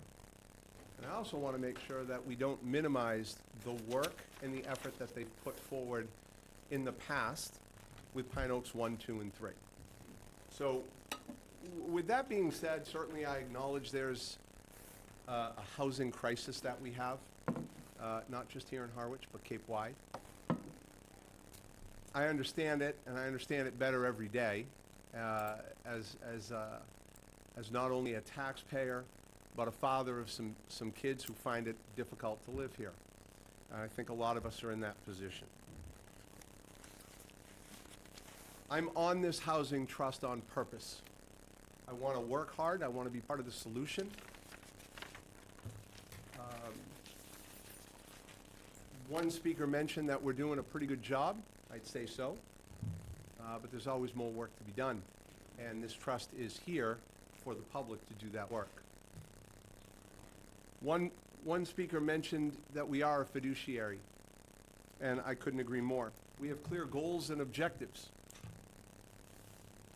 The way I see it, this board member, not speaking for any of the other board members that sit to my left, but we are to ensure that the funds that we award and distribute, those funds benefit and align with the Harwich goals and objectives, Harwich's goals and objectives. So to break it down a little bit more, I am pro-affordable, attainable, and Harwich housing, but not at any cost to the community, not without limits. So with that being said, just a couple of questions. I'll start and maybe yield a little bit and come back. A lot have been answered, but if I could address, through you, Mr. Chair, the applicants. Thank you both for being here. I want to be clear, I'm not minimizing any efforts you have put forward, and I respect them, and I commend them. Here we go. The $1.8 million ask is for Phase 1 only, I understand. Correct. Will there be future applications for Phases 2, 3, 4, and 5 to this trust? Yes. Thank you. CPC applications, will there be CPC applications for funding? For Phase 1, not, Phase 1. but in future phases, we don't know yet. Okay, fair enough, and thank you for that answer. If these funds are approved and granted, when would you want those funds? We would discuss with you on some kind of phasing of that. We don't have any particular expectations right now. We are okay at this point. We're not going to ask you to drop $1.8 million. We would expect there'd be a phase in performance, based on performance and how things go. Okay. What I've done in a few projects is, with a board such as this, is ask for half of the funds at the closing, which is to say when all the other financing is lined up and committed and we're about to start construction, and then the other half at completion. Thank you for that. That's one idea. I No, mean, we're obviously open to discussion. Yeah, I certainly can appreciate that. So based on your project schedule in the packet, it's attachment H. Your, I guess you would call it estimated closing date is March 2027.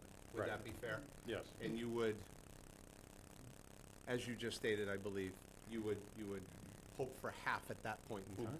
So here we are in 2025, and you're asking us to commit to something for 2027, the funds to then be available for you in 2027. That's right.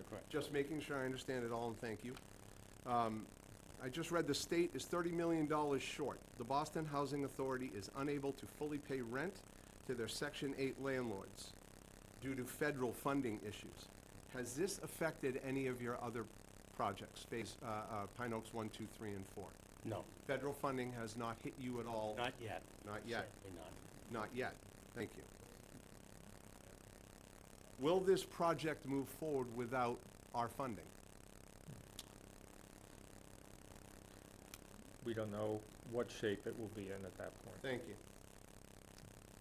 When do you expect, so is the closing of March 27th when you expect the state to begin to release funds? I'm just trying to understand that from my At that time. Okay, great. Thank you. If I can continue, Mr. Chair? Sure. Thank you. I need to understand the pilot. For the public, we're talking about payment in lieu of taxes, which seems to be a pretty hot topic. I have your other, I did a little, I did some work, and I pulled the other two projects, or 3 projects that you have. And I see that your payment in lieu of taxes is about 50%. Correct. Would that be fair? Yeah. Okay. Are all of those projects subsidized units, or are there any market rate units? There's no market rate. They're all 50% or less. They're all 50? Very, Okay, thank you. very Yeah, yeah. subsidized. And understood, understood. Not taking anything away from any of those projects. I just want to make sure that we're talking apples to apples.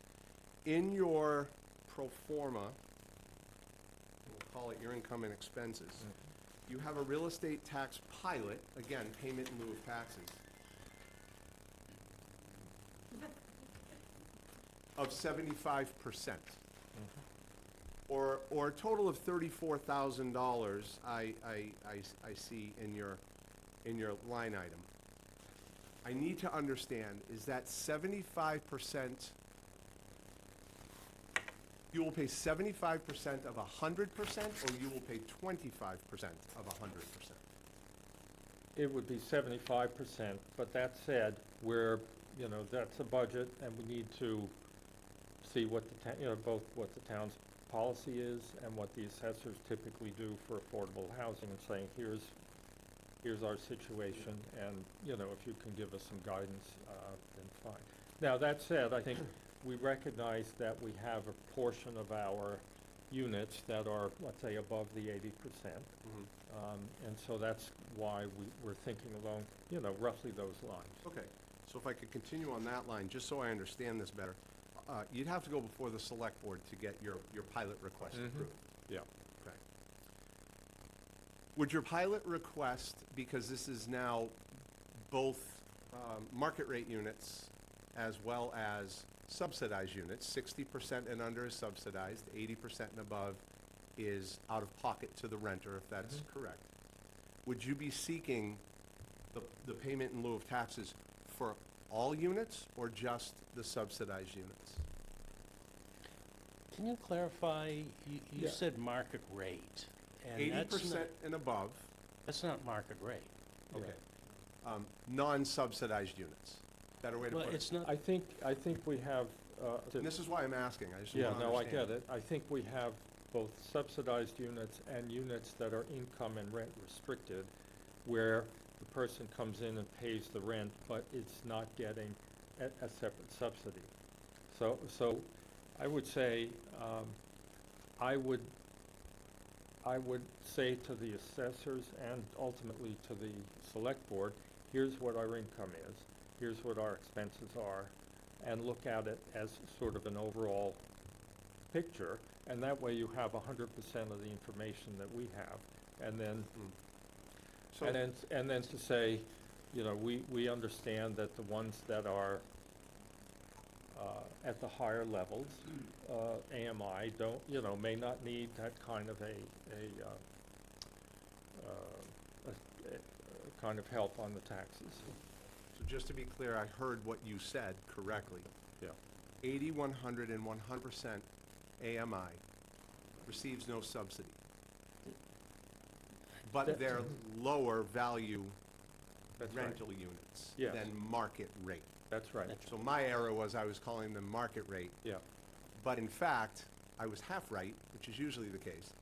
and that is that they are not subsidized, That's right. but they're rent controlled.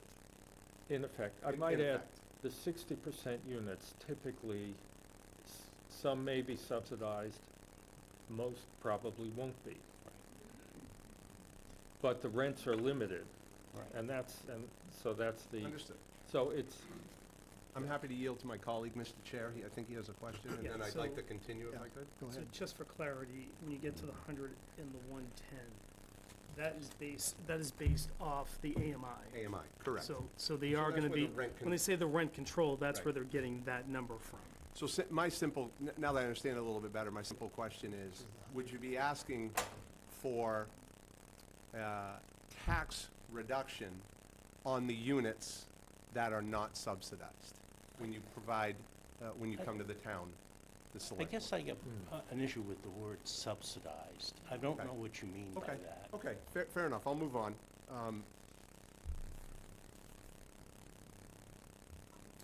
Basically, I mean that the person in the unit is not receiving any state funds to help with their rent. Well, they basically are because it's reduced. Okay, They're fair being enough. forced to reduce. So Like I we- said, we just go looking by to the get- the Yeah. HUD chart, says this is what we can do, and it's equal to approximately 30%, including utilities, Mhm. of their income. Okay.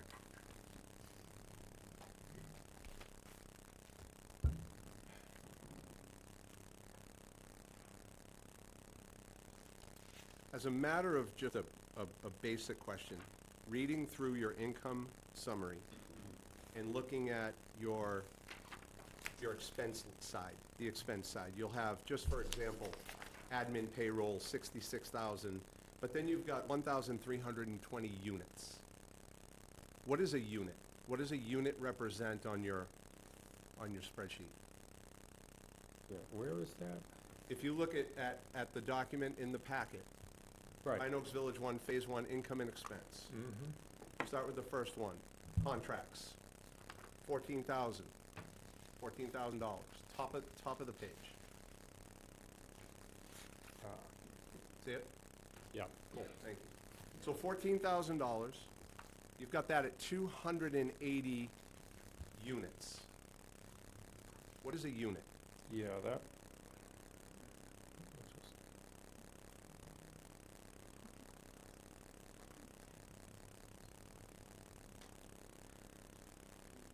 That would be an apartment, I'm sorry, an apartment. that's an so you have 280 apartments. No, I'm sorry. It's per unit. It's per unit. It's per unit. So it'll be 14,000 divided by 50 units. Yep. Is $280 per unit. Okay, so you broke, your units is per unit, not That's per right. hour of service. No. Well, listen, the reason I asked is because I've always dealt in units as hours of service, and every one of them ended up being $50. Mhm. So that made me, Yeah. that was a flag saying, how can this possibly, Right. now I understand, and thank you for that.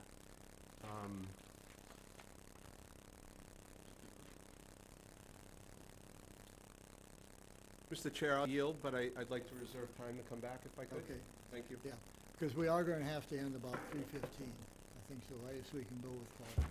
We have a half hour. Brendan? Well, Jeff, thank you for taking half of my questions, but, and thank you for being here and everyone in the audience as well. Quick question regarding the 123 ZBA conditions. Any plans to appeal? Are you accepting all of those? We haven't finished reviewing them. I think, generally speaking, we're agreeable, but we haven't reached the final. We'll Okay. do it shortly. I certainly hope we don't find any need to. And then with the no CPC funding request even for next year, do you have any concern about any positive feedback from the select board when you ask for the local preference? We know it's not locked in. You'll have to eventually go to the select board to show or prove why you need the local preference. Do you see any pushback from the select board with regards to that? I mean, if you're not seeking support in CPC, I'm wondering the continuing support from the select board. Yeah, I don't know. That maybe your colleague might know better than I Oh, would. look at me. I don't know anything.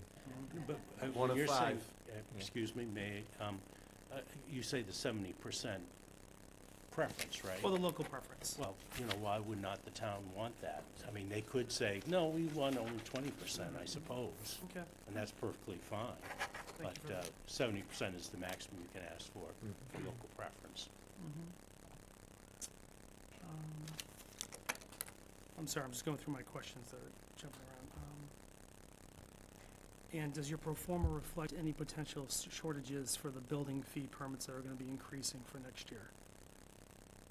We don't have that in our pro forma yet, Yeah, but it's a we're pretty aware of the. significant jump, as you know. Yeah, So- yeah, we'll have to deal with that.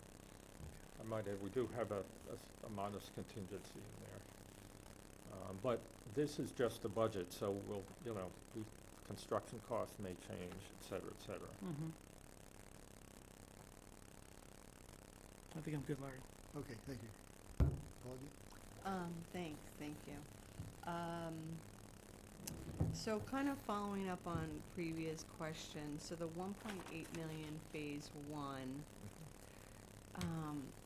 how would that work, just in terms of the different phases? So if, say we gave the 1.8 million and then something happened, we couldn't fund any of the other phases, would that guarantee that the first phase would be built and those affordable units would be available? And Yes. obviously, we would be, I think, like some of the comments talked about, looking for more of an in perpetuity. Obviously, with Queen Anne, we went through some similar discussions around where they came in initially with a lower term than that, was comfortable for the trust, and so we negotiated that to be higher. Obviously, we look for in perpetuity if possible, but I know you're in a different part of the phase at this point.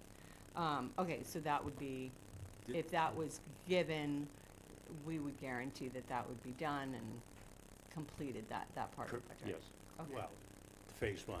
Phase But the conditions for that is our whole project is perpetuity. Okay, that was one of them. Okay, sorry, I got that, but I tried to scan through pretty quickly today, Yeah. so thanks. Let's see, and this may be just more of the trust may know, but in terms of local preference, is there a funding formula? I feel like we went through this on the Queen Anne to receive local preference. Like, does the town or the trust or both have to give a certain amount of money in order to get? No. No, okay. It's just it's a consideration that they look at, it's not a formula, okay. And then I think following up on some previous comments, so will there be any market rate units in any of the phases? No, it's all, the highest is the 110. That's right. Okay, great, thank you. And the rents, again, comments earlier about them being high. We had similar feelings when we were doing some of the projects that we've looked at before. And what we found is that the rents were dictated by the state. So we weren't able to change those and lower those, even though those HUD rents, I think it was HUD, seemed very high, obviously, for affordable, but we were not able to lower those. Is that the case in terms of these rents? Okay, Yes. They're prescribed. Yeah, Okay. and I might add, if for some reason the rents were actually above the market rate, we're not going to get anyone to pay it. So we'll be no higher than what the market rate is. But I think in general, the market rate is above what we have on the chart. Yeah, I mean, I think that's what we found is the affordable rental rates that are prescribed to projects is set. Yeah. And we're not able to lower those.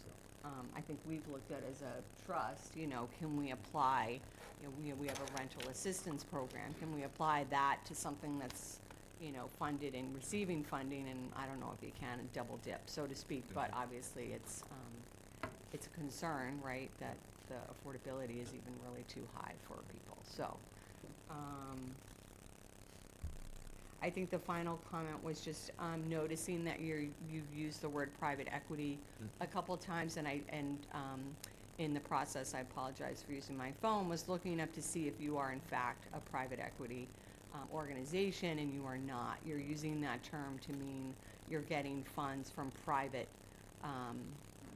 resources. So I guess I would personally, I know it was something we went through previously where we were ensuring that the organizations that we worked with were not private equity funded.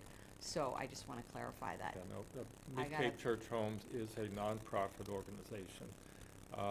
The equity will come, and will create a new entity to own the Phase 1. Okay. That entity will be controlled by Mid Cape Church Homes, but will bring in a tax credit investor, which is typically a bank or an insurance company or occasionally some other company that can benefit from having some tax credits. Okay. And it's their money that comes in as the equity for the project. Okay. And the point is, it's private as opposed to governmental money, even though Understood. it's based on tax credits. Right, okay, that makes more sense, thank you. And I think that the last one is, I don't know if it's more of it goes along with the first question of just knowing that, obviously you've chosen a particular size because of certain funding, wastewater, things like that, I would imagine, just in what we're learning with other projects. But again,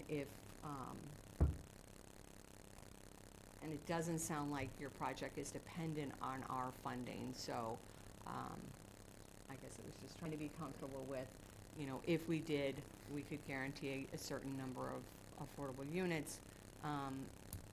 And then what happens from there, I guess I just don't know in terms of the numbers and whatnot. So I appreciate you answering my questions. Thank you, Bob. Yeah, thanks. First of all, in my understanding, without Pine Oaks, Harwich would have virtually no affordable housing. Today, you mean?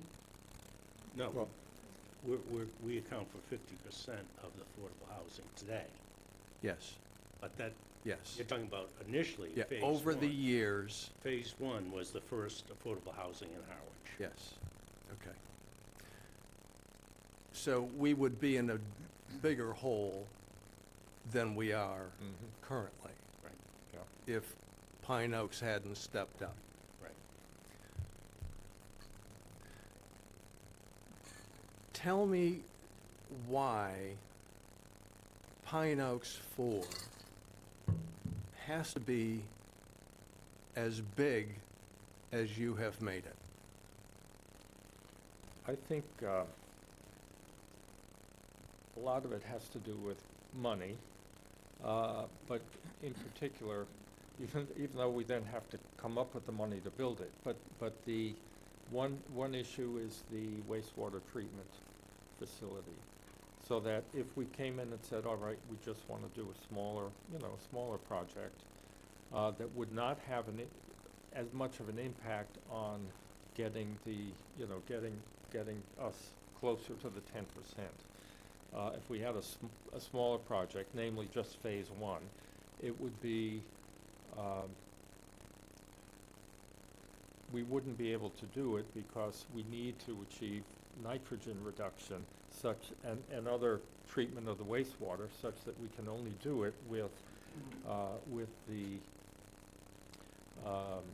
having a full wastewater treatment facility. And that needs to have the additional phases to basically cover the whole cost. So what will happen is that Pine Oaks will be, in effect, advancing the money to build that facility in the first phase, and the building and the underground part and some of the equipment. And in the future phases, we'll put in the rest of the equipment, but basically, the future phases will kind of cover the cost of the whole system, so that we'll be out of pocket at the end of phase 1, and then we'll recover that in part in future phases.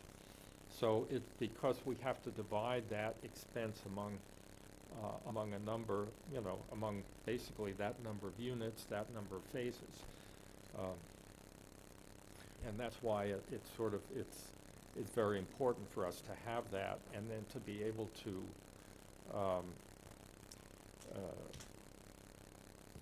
reach the nitrogen levels that we need to reach to, to develop on the Cape, and in that, in that location, in the Herring River watershed. So the 242 number is driven by the desire to have zero nitrogen, a net zero Yeah. nitrogen. Yeah. Okay. So have you asked your neighbors if they would be open to a smaller number and more nitrogen? Well, it's not up to the neighbors, it's a requirement in that, in that location, in the Herring River watershed. So it's not that we, it's not that we can just say, oh, we don't really need to worry about it. So it's by virtue of having chosen that area that you are kind of forced into the number, the 242. It's also the bedroom count as well. So once you hit a certain bedroom count, you have to have the treatment plan. Okay. So just so you can't use Title V anymore. Am I correct with that? That's right. So if we had 91 bedrooms, for example, which we would be required, 91 or more, we're required to. Right. And for the treatment plant, but regardless of that, we still need to meet the nitrogen levels in, and at some point that may change when the town ultimately puts in sewage for those, for those parts of town. But for now, that's how it is. So It really is economy of scale, because you have these expenses, and the more you can divide it by, the lower cost it is. So I guess theoretically, if you wanted to triple your money or something, we could do less things, because that would pay for the wastewater maybe, I don't know. But it's really economies of scale. To spread it out so that this is affordable. Because, the state, you could say, I want it, smaller, but the cost per unit drives up significantly. Yeah. And so you go to the state, and they're gonna say, no, we're not gonna fund you because you're not using your money efficiently. So that is one of the major drivers of the count. Well, I hear that, but I also know that we have another developer that's putting together 60 units, 90 bedrooms, and that doesn't seem to be an issue for them. It's because they're keeping it to 90 bedrooms. Yeah, it's 90. Right. That's Right. right. My point. Yeah. So, No. if Well, I guess, I'm not trying to be no. gamey here. I'm Right. really trying to get my hands We're around this. also trying to get Harwich to the number of units. And you signed, I believe, the town is committed to 33 units per year, and you have to, in order for future safe harbor, you need to deliver on that promise. So we can give you a roadmap, and even with your 456, you're still not there over the 10 years. So, I mean, this is a road to get there. And believe me, I am grateful beyond words for everything that you have already done that gets us closer to that marker. I can't say that emphatically enough. You've done yeoman's work in terms of getting closer to that. But I'm curious about whether there's any openness to a negotiation on the issue of size. the one thing I want to say is, I don't know enough about the hydrogeology of 456 Queen Anne Road. but I know something about where we are, and we are required, and it's not just a matter of how many bedrooms, but we're required to be at 0 nitrogen. And my understanding is that if we went to put in 10 units, we'd need to figure out how to be at 0 nitrogen. Now, there are different ways of doing that. There might be a way of paying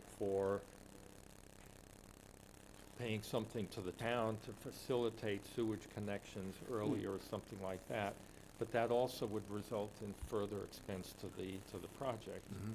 And so I haven't I've done a lot of work on the finances, and I have not come up with a way of paying for it and still achieving the 0 nitrogen without going with a wastewater treatment plant, which then gets us to the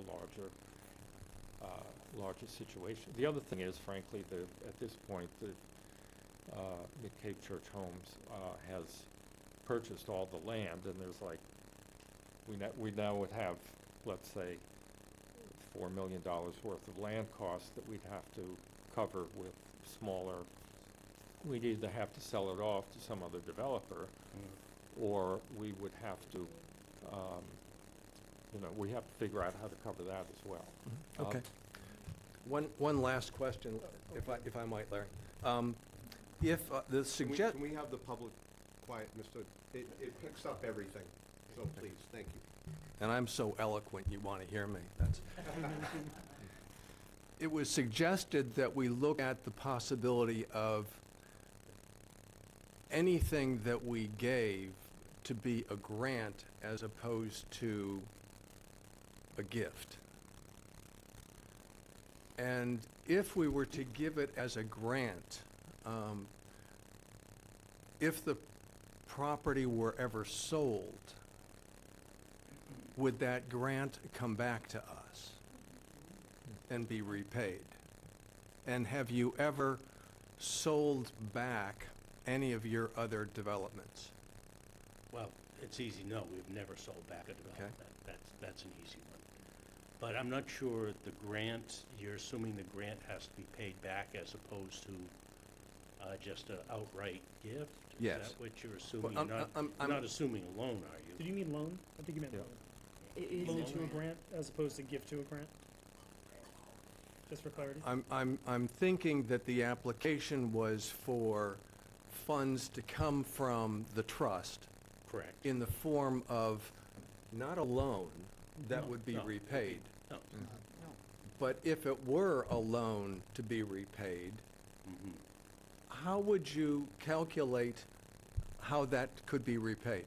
It would be very difficult because of the income numbers, because we're not making market rate, obviously, on the apartments. So we already have, we'll have to have a regular, mortgage from a bank already, and it's a pretty good sized portion. And to add another loan would just make it more difficult. Now, some of our loans are what they call soft loans, in that we don't have to pay back interest or until the end, or something like that, or we pay interest but not the principal, then we have to settle up at the end. So something like that might, I don't want to speak because he's a finance guy, that might be possible. I suppose it'd be fine if you just gave it outright, but had a stipulation that if we were to ever sell the property, that we'd have to give it back. I don't know, but you'd have to give up the affordability to do that. That's the whole point. Yes. Is your Right, money keeps it affordable. Well, that's, And yep. in order to, and so if we're gonna pass along, which we don't intend to do, we never have, 50 years, we don't intend to, for another 50 years, ever sell the property. And I might add, if it were sold, it still has the perpetual affordability restrictions. Right. But Right, and those lift after you, so you could sell it after that, but if you sell it before then, We're not gonna take you'll be any held to the 10% rule of No. investors only making 10% after the project is complete. It gets certified, CPA, and you get appraisals, and you can't just do an appraisal every year. It's like every, I think, 6 years you can do it, before you can cash out at the 10% rule. So the max the investors would get 10%, but after the 50 years, they're up, it'd be a different story. I'm going to, I just want to say thank you very much. I'm gonna close it down. We've had a good discussion. Mr. Chair, I do have just, I'm sorry, Very, very quickly. before you yeah. close, thank you. I just have a question and a statement. Maximum rent limits for 2025. I have here at the 30% AMI, $1,066 in your sheet. But For a three-bedroom. for a three-bedroom, right? Mm-hmm. Up here in the packet, rent for a three-bedroom at 30% AMI is $3,166. Net rent is $2,991. Am I to assume that the difference is made up by the state? I assume that was made up by utility payment that they're, Well, No. Where, go ahead. so. just want to, I want an answer to that, and I have one thing. So can you explain the voucher program? That would be easier for me to Okay, understand.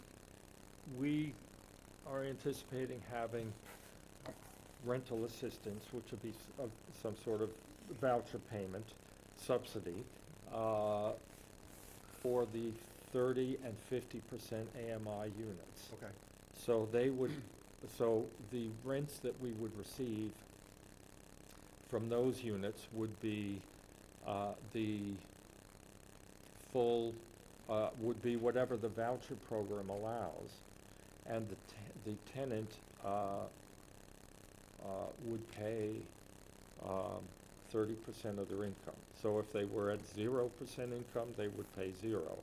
If they were at 20% AMI, 30%, whatever, because they have the voucher. So the voucher, in that case, we get more money from than just the AMI allowance for So those you get units. more money for the three-bedroom 30% AMI than you do for the 100% rent control, basically. Yes. Okay, understand. Yeah. So, Mr. Chair, one more thing if I could indulge. I'm just going to close by saying this. I want to thank you all for being here. I don't think you need the funds except to demonstrate to the state that this is kind of a partnership.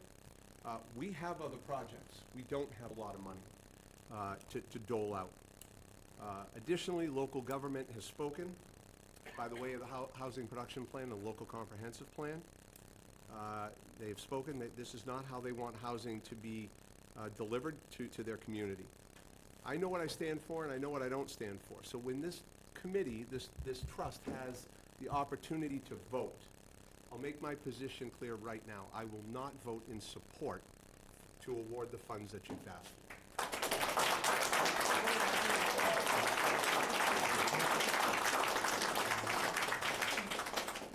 Thank you, Mr. Chair.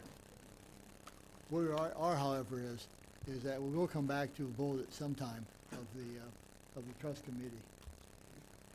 And so, I do have just one question, and,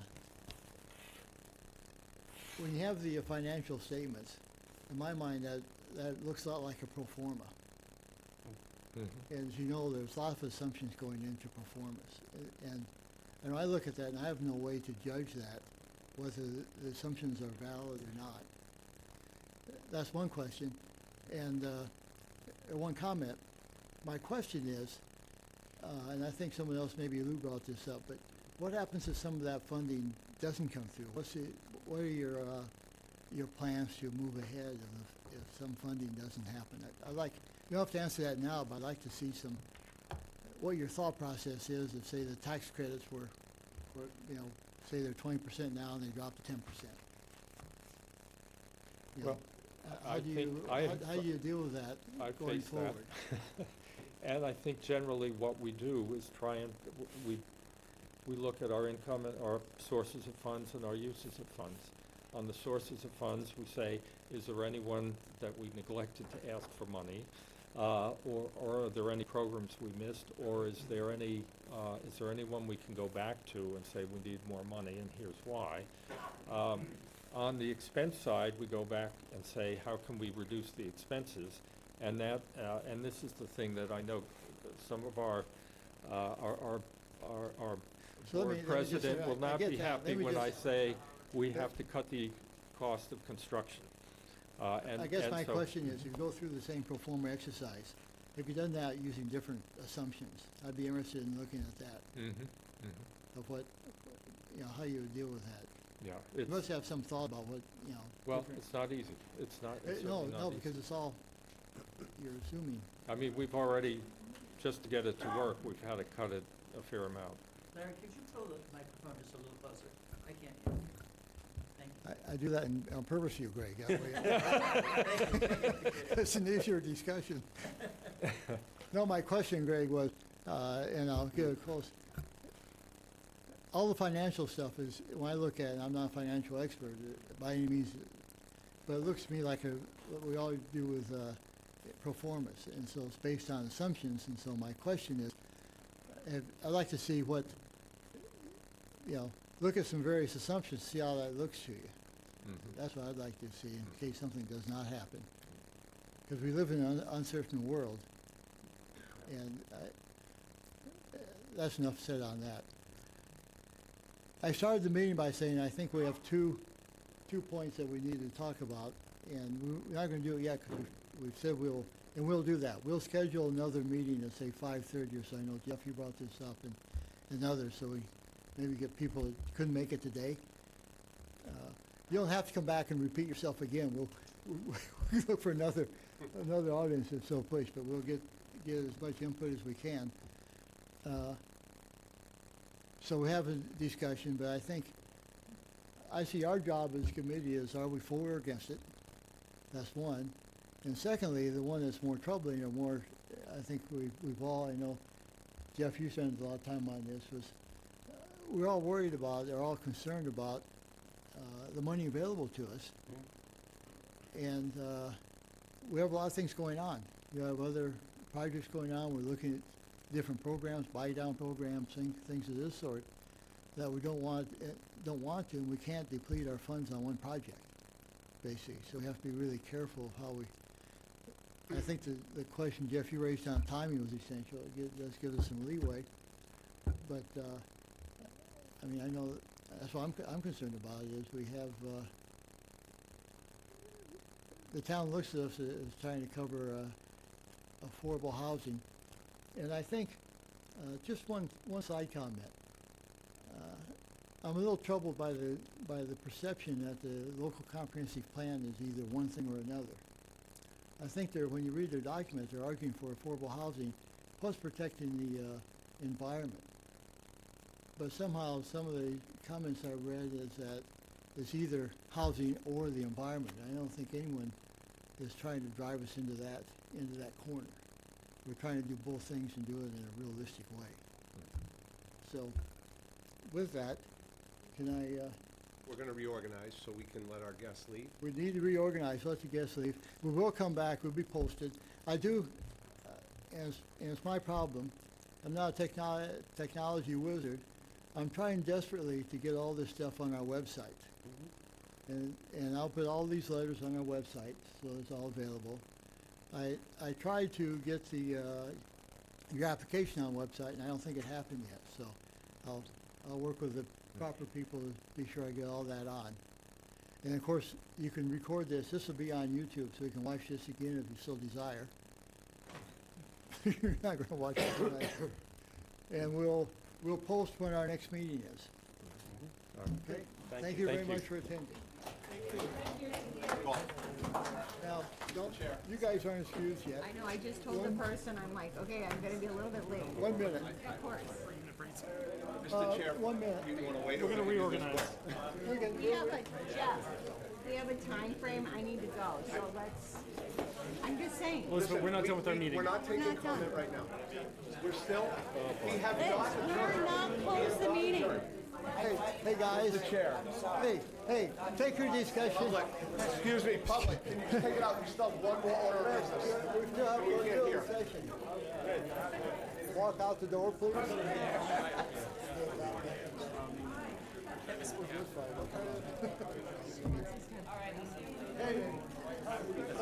No, we haven't closed the meeting. We haven't closed the meeting. We still have business to take. We have to, but you don't care. We can't hear you. Okay, thank you.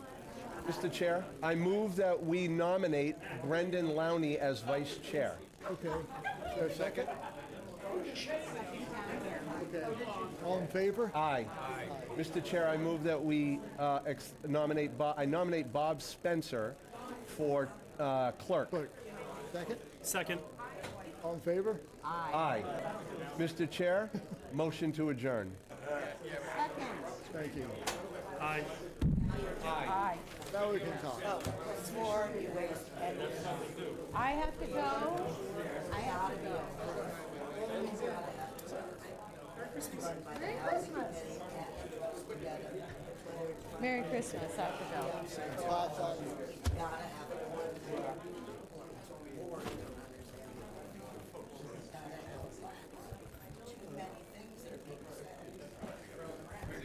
How are you? Merry Christmas. I didn't recognize you. I love it. It's a good look. I have to get a wig like that.